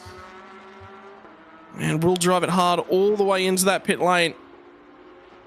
All the way down to the 60km/h speed limit. So race leader now pits. Now we keep an eye out for the 25A machine of Huang Rohan in behind. I think they've gone another lap as well. So they are going to continue on and lead laps of the race. So they'll hand over to Lin Hao in a few moments. There's Jalen Robotham climbing into the number 8 Mark Mustang in the background for Corliss Racing Engineering.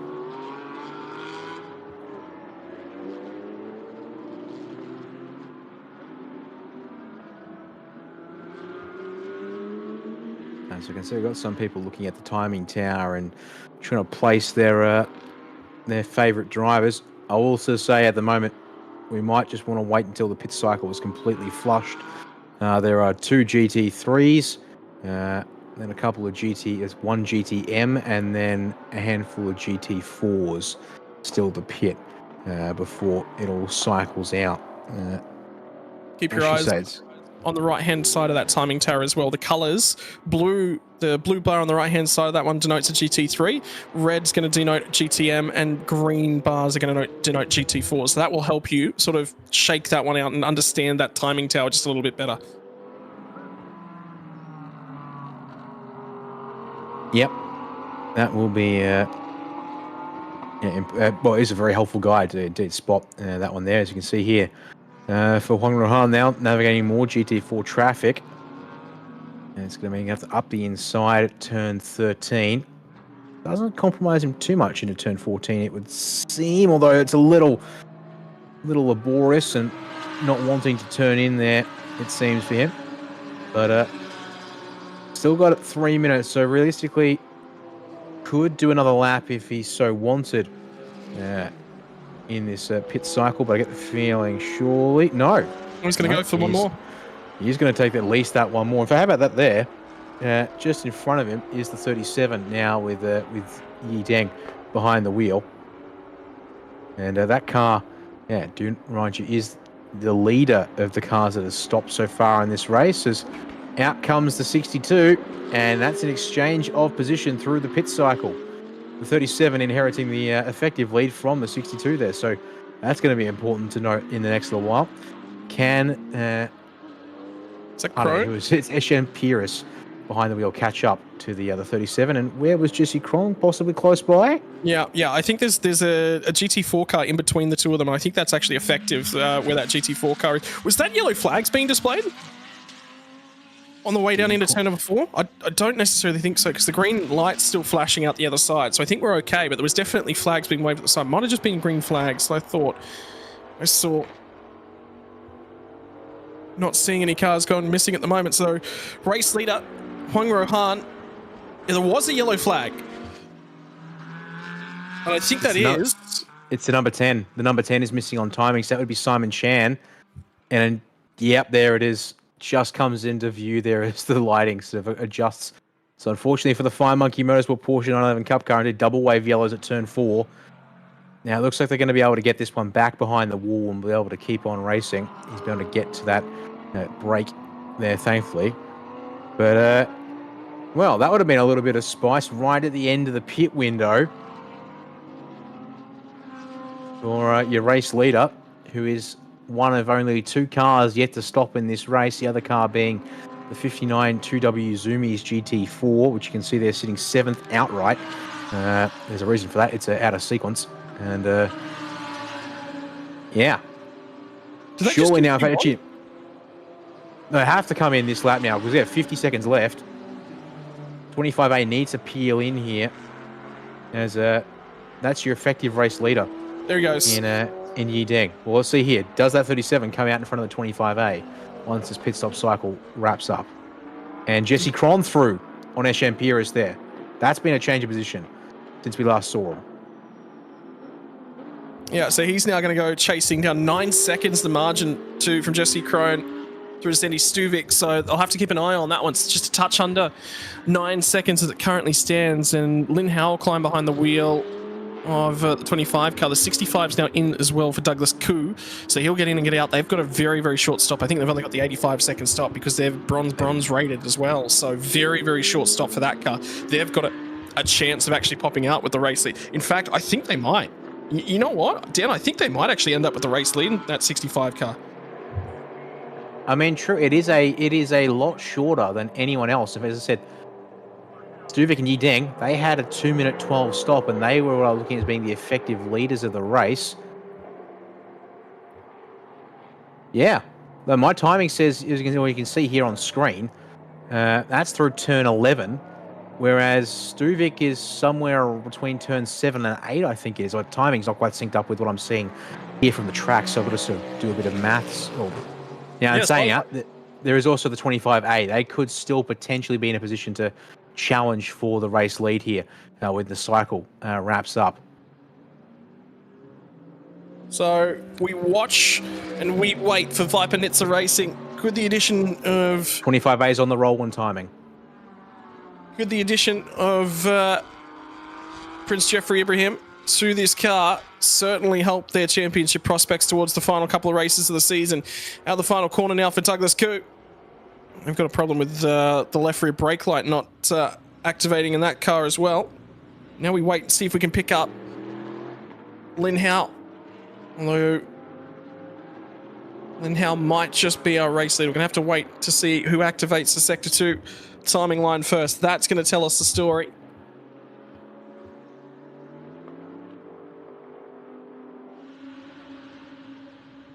Based on all that there, Scott, I would say, and my timing does say it, it's the 25A comfortably leading the 65. So our 2 GT3 AM cars, by virtue of, in fact, we're going to pick them up on the screen, coming into turn 6 now. Yeah, that matches up. So thanks to their shorter stops, thanks to the compensation time adjustments there, your 2 cars still running in GT3 AM, that subdivision. 23 minutes still on the clock is plenty of time for drivers behind to start hunting them down. But the margins look quite impressive on track. It's going to have to take some serious pace up from these guys here in the back half of the field. Indeed, yeah, Huang Rohan, Lin Hao, apologies, now behind the wheel. First car through the Sector 2 timing beam. In saying that, as cars start coming through the Sector 2 timing, nearly 2 seconds slower than Jesse Cron. So we'll get an official gap update for you at the end of this lap as they start filtering through to really sort of make sense of it all. It's probably looking now at 20-odd seconds. Well, so again, we'll get numbers for you in a second. As GTM has shuffled around by the looks of things, and in fact, it's saying the 17 machine, which is the AAS Motorsport Porsche 992 Cup car, is coming out in front of that class. You've then got the 24 Renata Vude ahead of Superkit in the 25B. So again, compensation times, I think, really mixing things up for us here in several of our classes, Scott. So strap in, folks. It's going to be a fascinating race to the end by the looks of things. Yeah, indeed it is. And don't take any mind of those gaps that you just saw on screen just a moment ago. That's still with a pit stop to come and be effectively applied and updated to the timing tower. So in just a few moments, when you see the 65 car cross the start-finish line, we'll actually get a representative gap. There it is. From that car. So there it is now. So 21.5 seconds will be the marker. Yi Dang is only about 4 seconds behind Doug Koo. And Koo's got an opportunity to try and get the head down. Jesse Crone as well, only 7 seconds back off that car as well. In terms of lap times for Crone, just set the fastest lap of the race, 2:06.9. So he took about 9/10 of a second off. Will be an opportunity with the remaining laps in the session as well. That battle could absolutely, that one could be run down for sure. So it'll come down to where they're all standing. Doug Koo in his best position that he's been in thus far throughout the series. Relatively close and enjoying things under the lights at Sepang.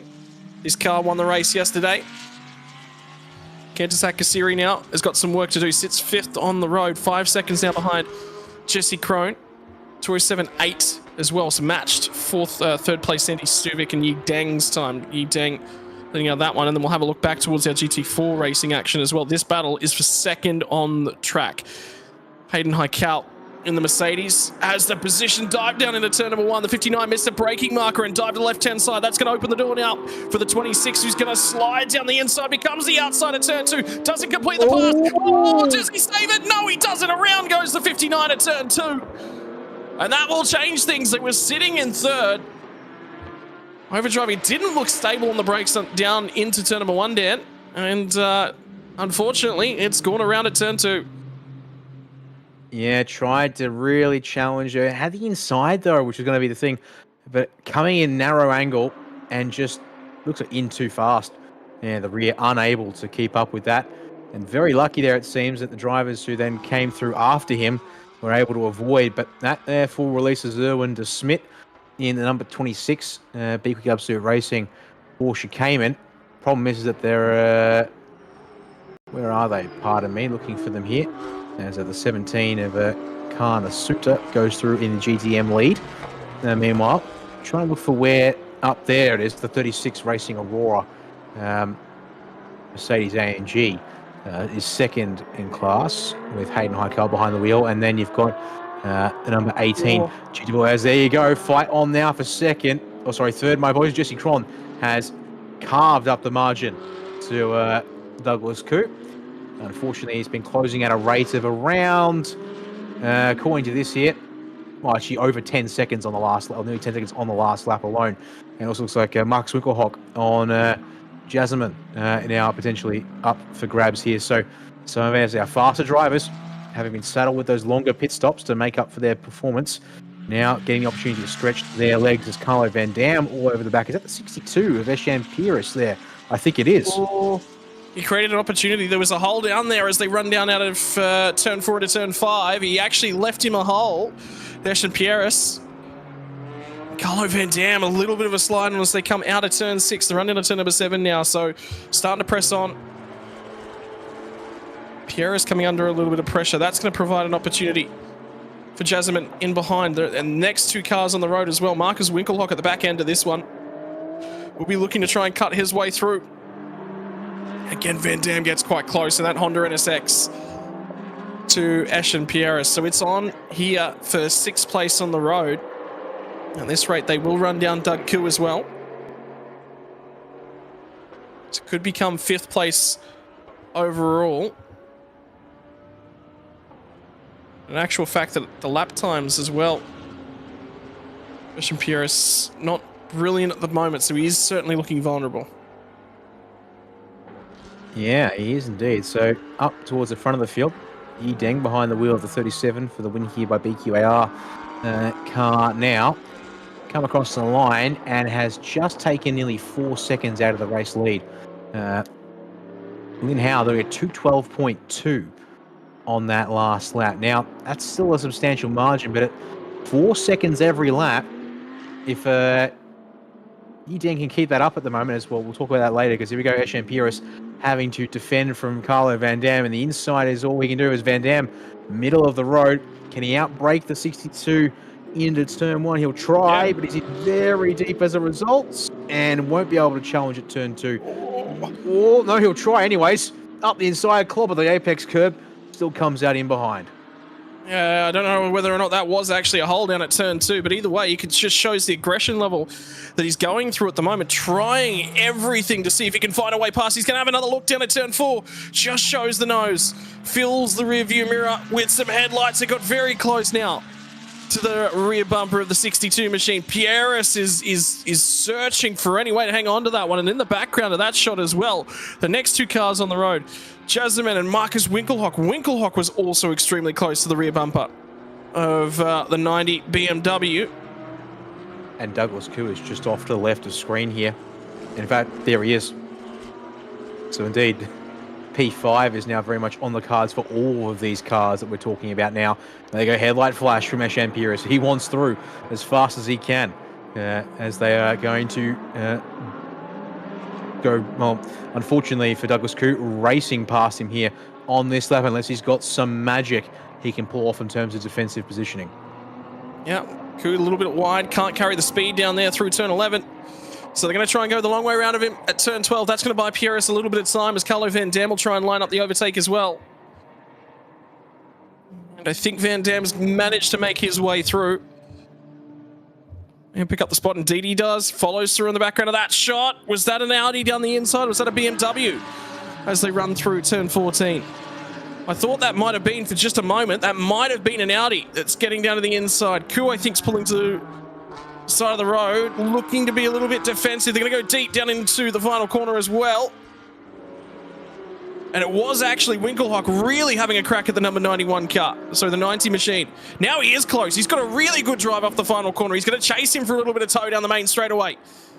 Is Marcus Winkelhock going to pull out here? We'll watch for the headlights in this shot. Covered back to the inside. The number 90 machine, he's going to force Winkelhock to go the long way around. If he can stay there, does get alongside, forces the 90 car in nice and narrow. Can he stay alongside as they get out of here? No, he can't.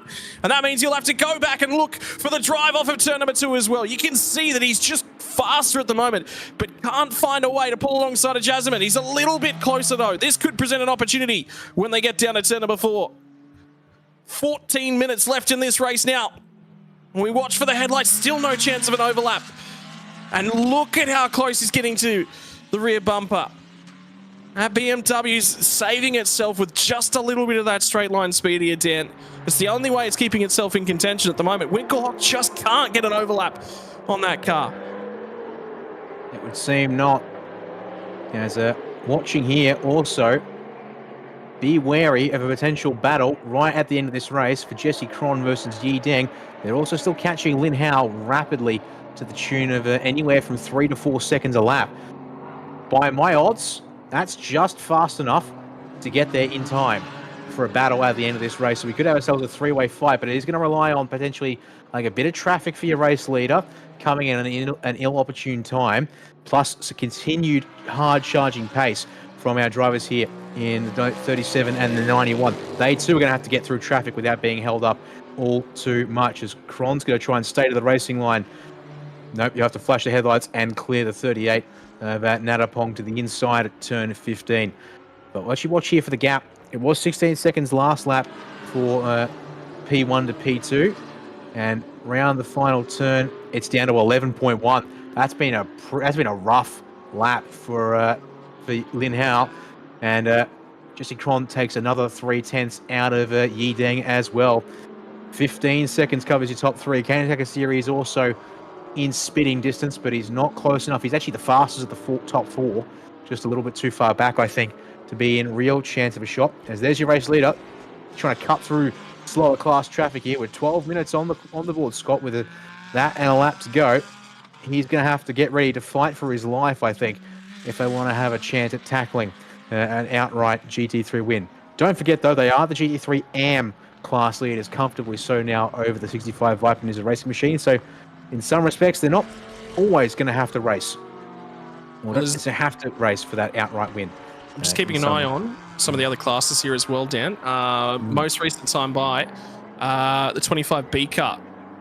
who have now done their driver swap as well and handed on over to Superkit. They are closing in on the GTM leader, which is the 17 car, Kanasuda, behind the wheel of that one at this point in time.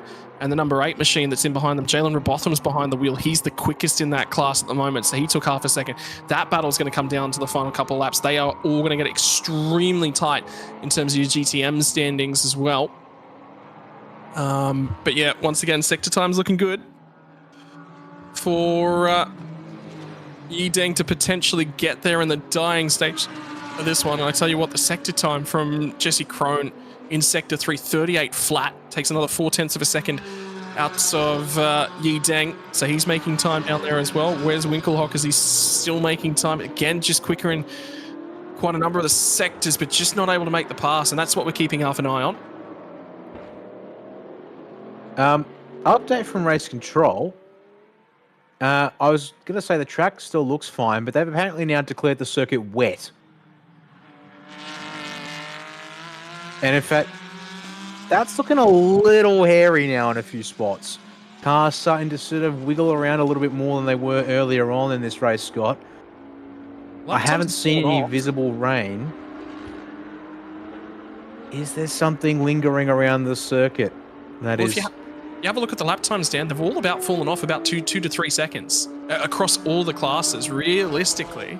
So there is a little bit of lap time fall off at the moment. Could be tyres, could be ailing tyres. That's rain. That's definitely rain on the windscreen there of the 89 machine. Is they're going to slide down the inside for Carlo Van Dam. That's the pass finally done on Eschen Pierres. So they will move up one more spot. That puts them into 5th spot.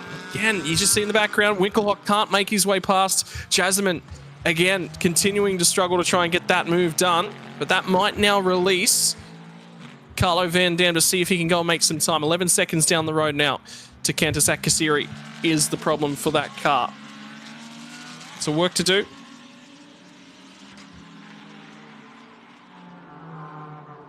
Battle in GTM continues to close. Unfortunately, GT4 category looks like it is going to be comfortably won by the number 18 car for AAS Motorsport. Kasiri behind the wheel of that one. Hayden Haikal sits 2nd in class, and Arabe 3rd in the 58 entry. Dang now brought the lead for outright honours down under 10 seconds as well. Krohn to 12 seconds, so they are still coming. 9 minutes on the clock now. Running out of time. Winkelhock.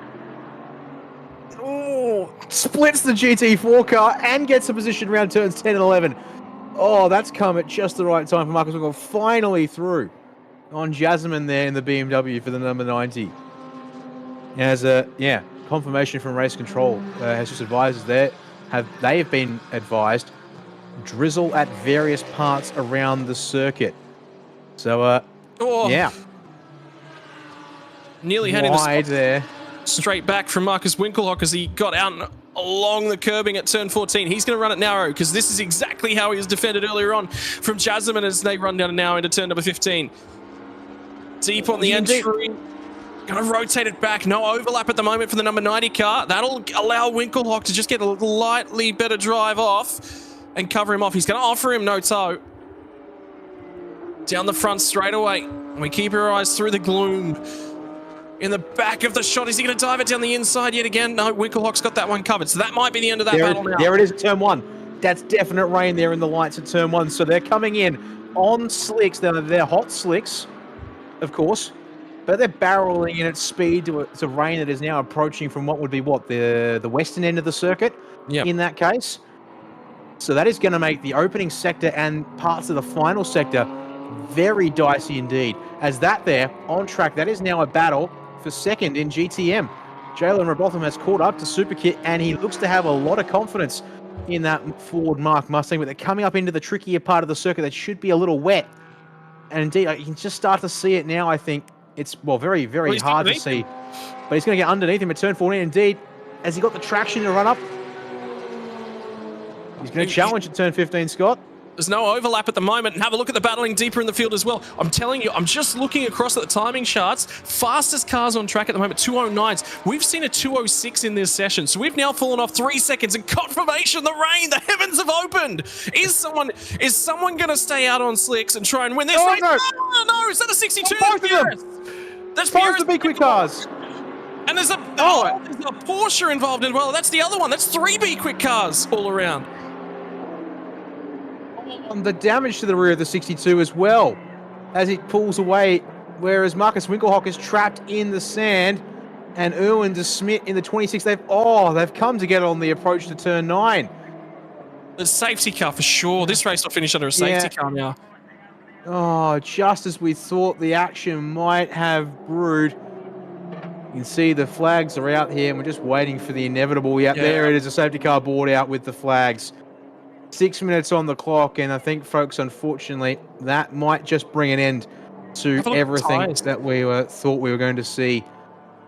As, lap times, well, I think part of that is also affected by them slowing down to take the safety car call.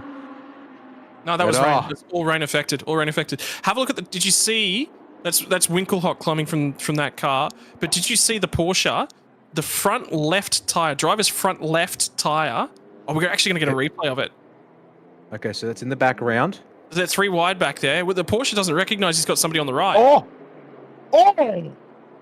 So it's GT4 cars that have come together, and then as a result, the 2 B-Quik Absolute Racing Audis, well, one of them, I think the 27 slams into the 62 there. Yeah, so Winkelhock's been collected by the 26. I'm just trying to see, which of the... Now, is that 2W Zoomies that runs another GT4 Cayman? I actually need to go to the entry list and try and figure it out. Because it was definitely 2 Cayman GT4s that got to, like 19? No, it wasn't the 19 because it wasn't a Supra. No, I'm looking for a Cayman. It wasn't AAS Motorsport. It would be 2W Zoomies number 95, I think, by the looks of the entry list. And in fact, go off the missing chart. No. That doesn't help because the 95, if they were the ones involved, they're still circulating now, just behind the safety car in that case. Wow, I mean, so the problem is, and that's they were 4 wide, effectively very close to 4 wide is what's triggered that incident. And that's a shame because if you have a look from Jalen Robotham's perspective, I think he was going to run them down, potentially go on for a race lead. He's lost that opportunity now. I don't think they'll get this race restarted. Eshan Pieris is just a passenger because he was just tagged around in that one, but so was Winkelhock, and that come from the 26 car. It was effectively forward. He had no idea there was a car on his right-hand side. No idea whatsoever. He was trying to provide as much space for the GT3 cars, and there was 4 of them to let by in that section of track. That's what he was attempting to do. And, look, is that the 25 car in the lane?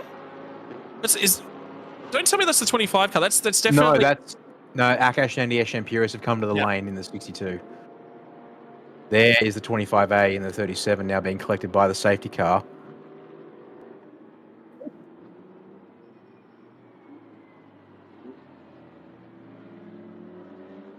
That's a scary accident, though. That was an absolutely scary accident.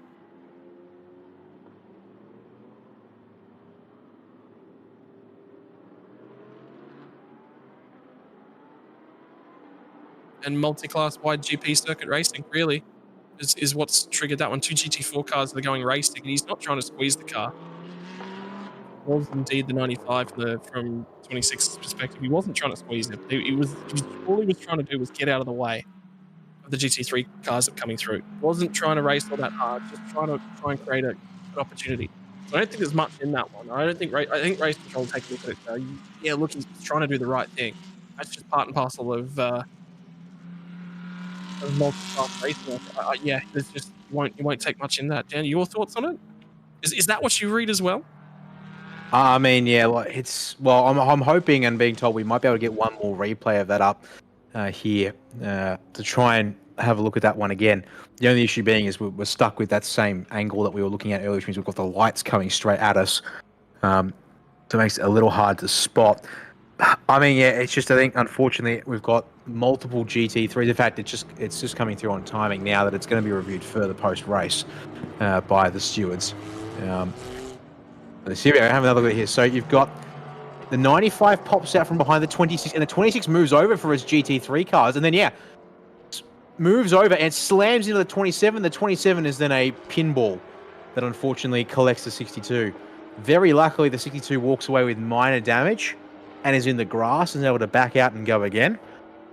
So yeah, the 95 goes to the outside and is there on driver's right. Actually, here we go, another angle of that one. So it's a little late to catch the initial slide, but yeah, you can see there the 95 trying to get past the 26 just in their own GT4 class battle. And unfortunately, either they made a bit of contact or just the reaction from the 26, Erwin to Smith, to try and steer clear. Seen him lose control as it got a little greasy up there towards turn 9. And yeah, smash into Winkelhock. Unfortunately, that's broken the 27 and spun it round.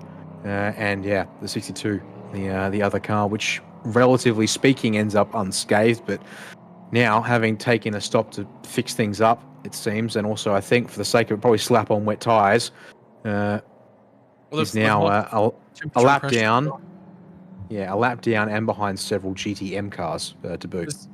Just with the circuit conditions and rain coming down, there's no way they'll release this field. They won't do it from a safety perspective because they've all lost tyre temperature, they've all lost tyre pressure. There's a bunch of cars in the mix that they'll either red flag this or they'll just throw the checkers. They might just throw the checkered flag here, and that's checkered flag in hand. Because don't forget, it's time plus 1 lap, but I guess if there's no chance of restarting the race, yeah, you can arguably say there's no need to do the extra lap once time hits 0 here. So makes sense, yeah, that unfortunately we are going to end this one under safety car conditions, and it means that Lin Hao and Huang Rohan, they looked like there was a chance they would have to fight for it, but they will hang on to the race win here today for race 7 of the championship in the Super Series by B-Quik, and also come outright winning in the GT3, one of the GT3 AM cars in this field. So time has reached 0.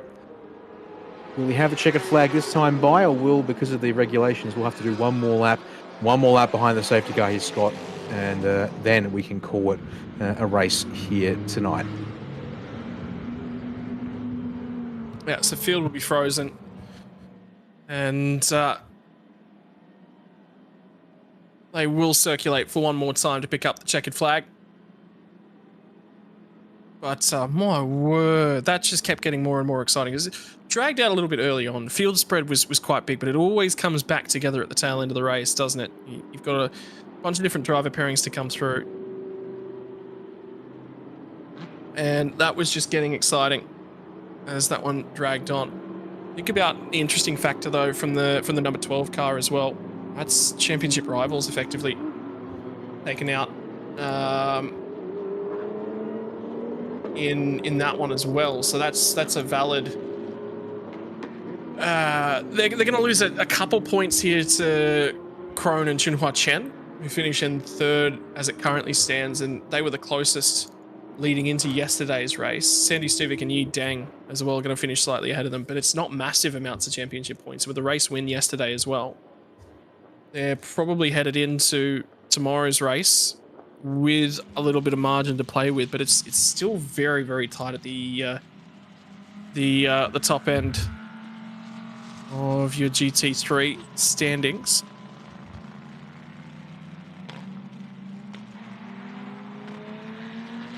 Confirmation of the final lap of the race too. Finishing under safety car. It's been a while since we've seen one of those, Dan. But, I mean, yeah. 3 cars to extract. You can understand why they're going to do it. Yeah, it's obviously a shame, but I mean, yeah, how else to, there's not much else you can say to it. As you said, it's been one we haven't seen too much of, and you still got debris there to the side of the circuit, so there's just no chance to be able to get that sorted out. And also, you'd then be asking drivers to either do a lap on slicks, under pressure, under temp, as it's raining, or still try and do a lap regardless, but you're then on under, well, if you come in and hit, you're then on under pressure wets, which might give you some benefit, but not a huge amount anyways there. So unfortunately, it does put an end to what could have been, and the fact that we were excitedly looking at a possibility of Yi Deng chasing down Lin Hao, but also Jesse Cron looking to come and catch up to the pair of them both as well. Can take us here as an outside chance to essentially steal a podium, placing away 2. And also, likewise, in the GTM category, Jalen Robotham was still catching up to Karnasuta slightly. Unfortunately, they'll have to settle for second place in the class there. The Ford CRE Lanatech Lukamoli Racing entry, which, in saying that, given what they've gone through so far this season with 1 DNF and the remaining races of the season have all been DNS statistics, I think they'll be quite happy to come home with a second, even if it means they didn't get the chance to race all the way to the checkered flag. As it is continuing to come down, and it will not be stopping anytime soon here at the Petronas Sepang International Circuit, it would seem. So, yeah, that'll be starting to get proper hairy even on slicks, I would think. So safety car lights are going to go out here, it seems, for the final lap. We'll see here. Will the safety car actually peel into the pits and the leaders will... There's no way that we're finishing another safety car. Well, we are finishing another safety car because the safety car is actually going to come in for the sake of the race, and it will be the leader to take them around at pacing speed to finish this one off. So yeah, drivers will have to hold position, but the checkered flag can now come out here at the start-finish line, and Huang Rohan and Lin Hao can take their race win, and there you go. It might be not quite the race result we wanted, but nevertheless, race win to the way of the 25A in GT3, both for the AM division and outright. The 17 AAS Motorsport Porsche 992 Cup car, they will win in GTM. GT4 goes the way of their sibling AAS Motorsport Porsche Cayman GT4, the number 18 machine. Gee whiz. Yeah, that all happened really quickly, didn't it? And I believe that's Hayden Heikal behind the wheel flashing the headlights, who will finish second in GT4. One of only 2 GT4s to finish at 1 lap down as well. So they locked that one up, the last car in the train. And we're just shy of going to 2 laps down when the safety car was called and froze that field. But yeah, Lin Hao and Huang Rohan going to drive the 25A, the AM entry, to an overall line win in race number 7. And the challenges of multi-class racing will impact race number 7. The weather gets involved at the very tail end of it as well. But drivers were challenged here today. Lin Hao had some work to do in the final run to the flag and did it well. Deng Yi and Sandy Stuvik will take another P2. They've had a strong season behind the wheel of the 37 car. We're heading into this weekend sitting equal second in the championship, and it's becoming a 3-way fight between the 12 car, the 91 and the 37. 3 different manufacturers, 3 different teams supplying those 3 cars. We're going to end up with probably an exciting championship battle come the final round on the 15th of December. Back at the Chang International Circuit. 1 race to come tomorrow for both the Thailand Super Series categories. GTC will be off first. That will happen from 11:15 a.m. local time tomorrow. And for those of you wondering what time it is currently in Malaysia, it's 8:40 p.m. In Malaysian time. That'll run for 10 laps. Sorry, my apologies. That will be GT3, GTM, GT4. So that will start 11:15 a.m.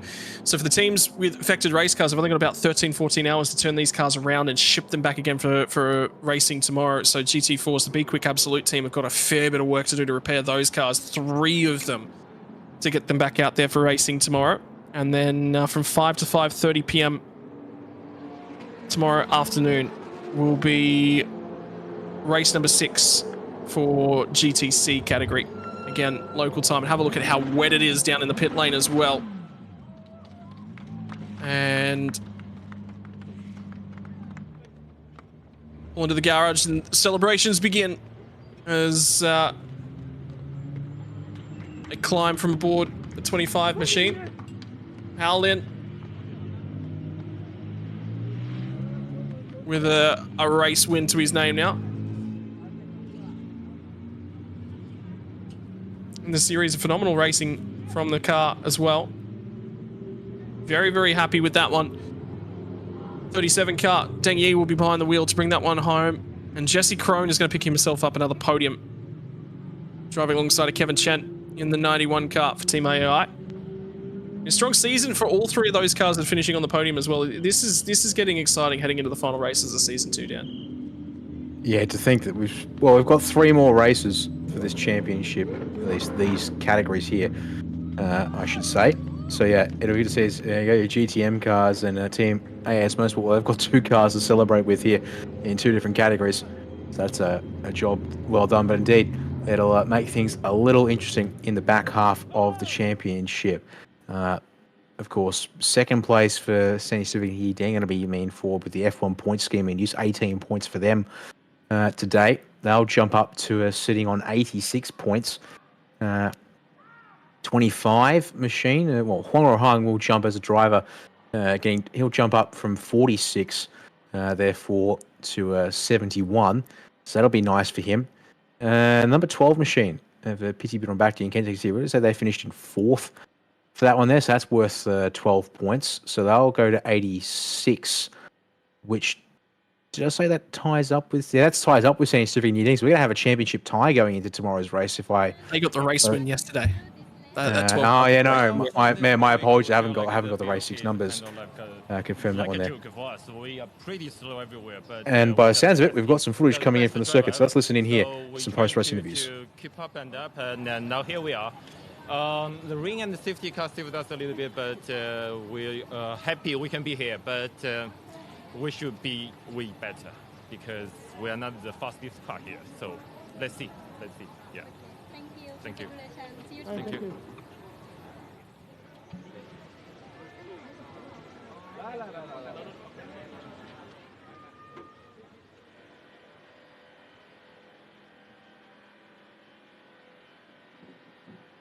Well, that was the interviews with your race winner from race number 7 of your Thailand Supercar GT3, GTM, GT4, 25A car, taking out your race victory on track. The M-Class car punches above its weight and takes one here this weekend, Dan. Phenomenal racing action, surprises up and down the field, and some work to do for the B-Quik Absolute Racing outfit as well. 3 cars to repair overnight in a short turnaround.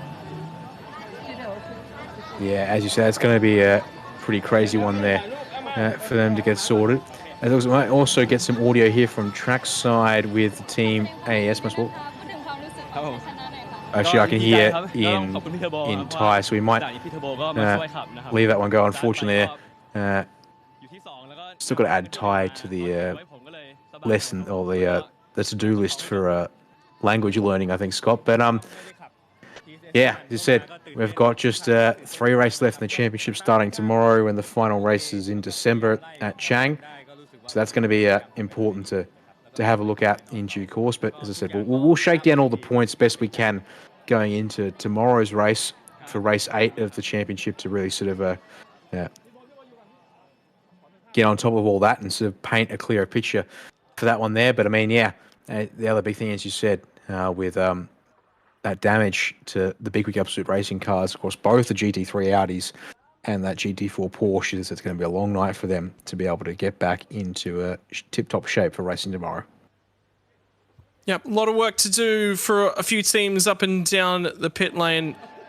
And celebrations begin for race winners for your Saturday racing action. Your Team AAS drivers celebrating GT4 class line honours as well. We'll see if we've got some interviews in English here from this one as well. And confirmation we don't.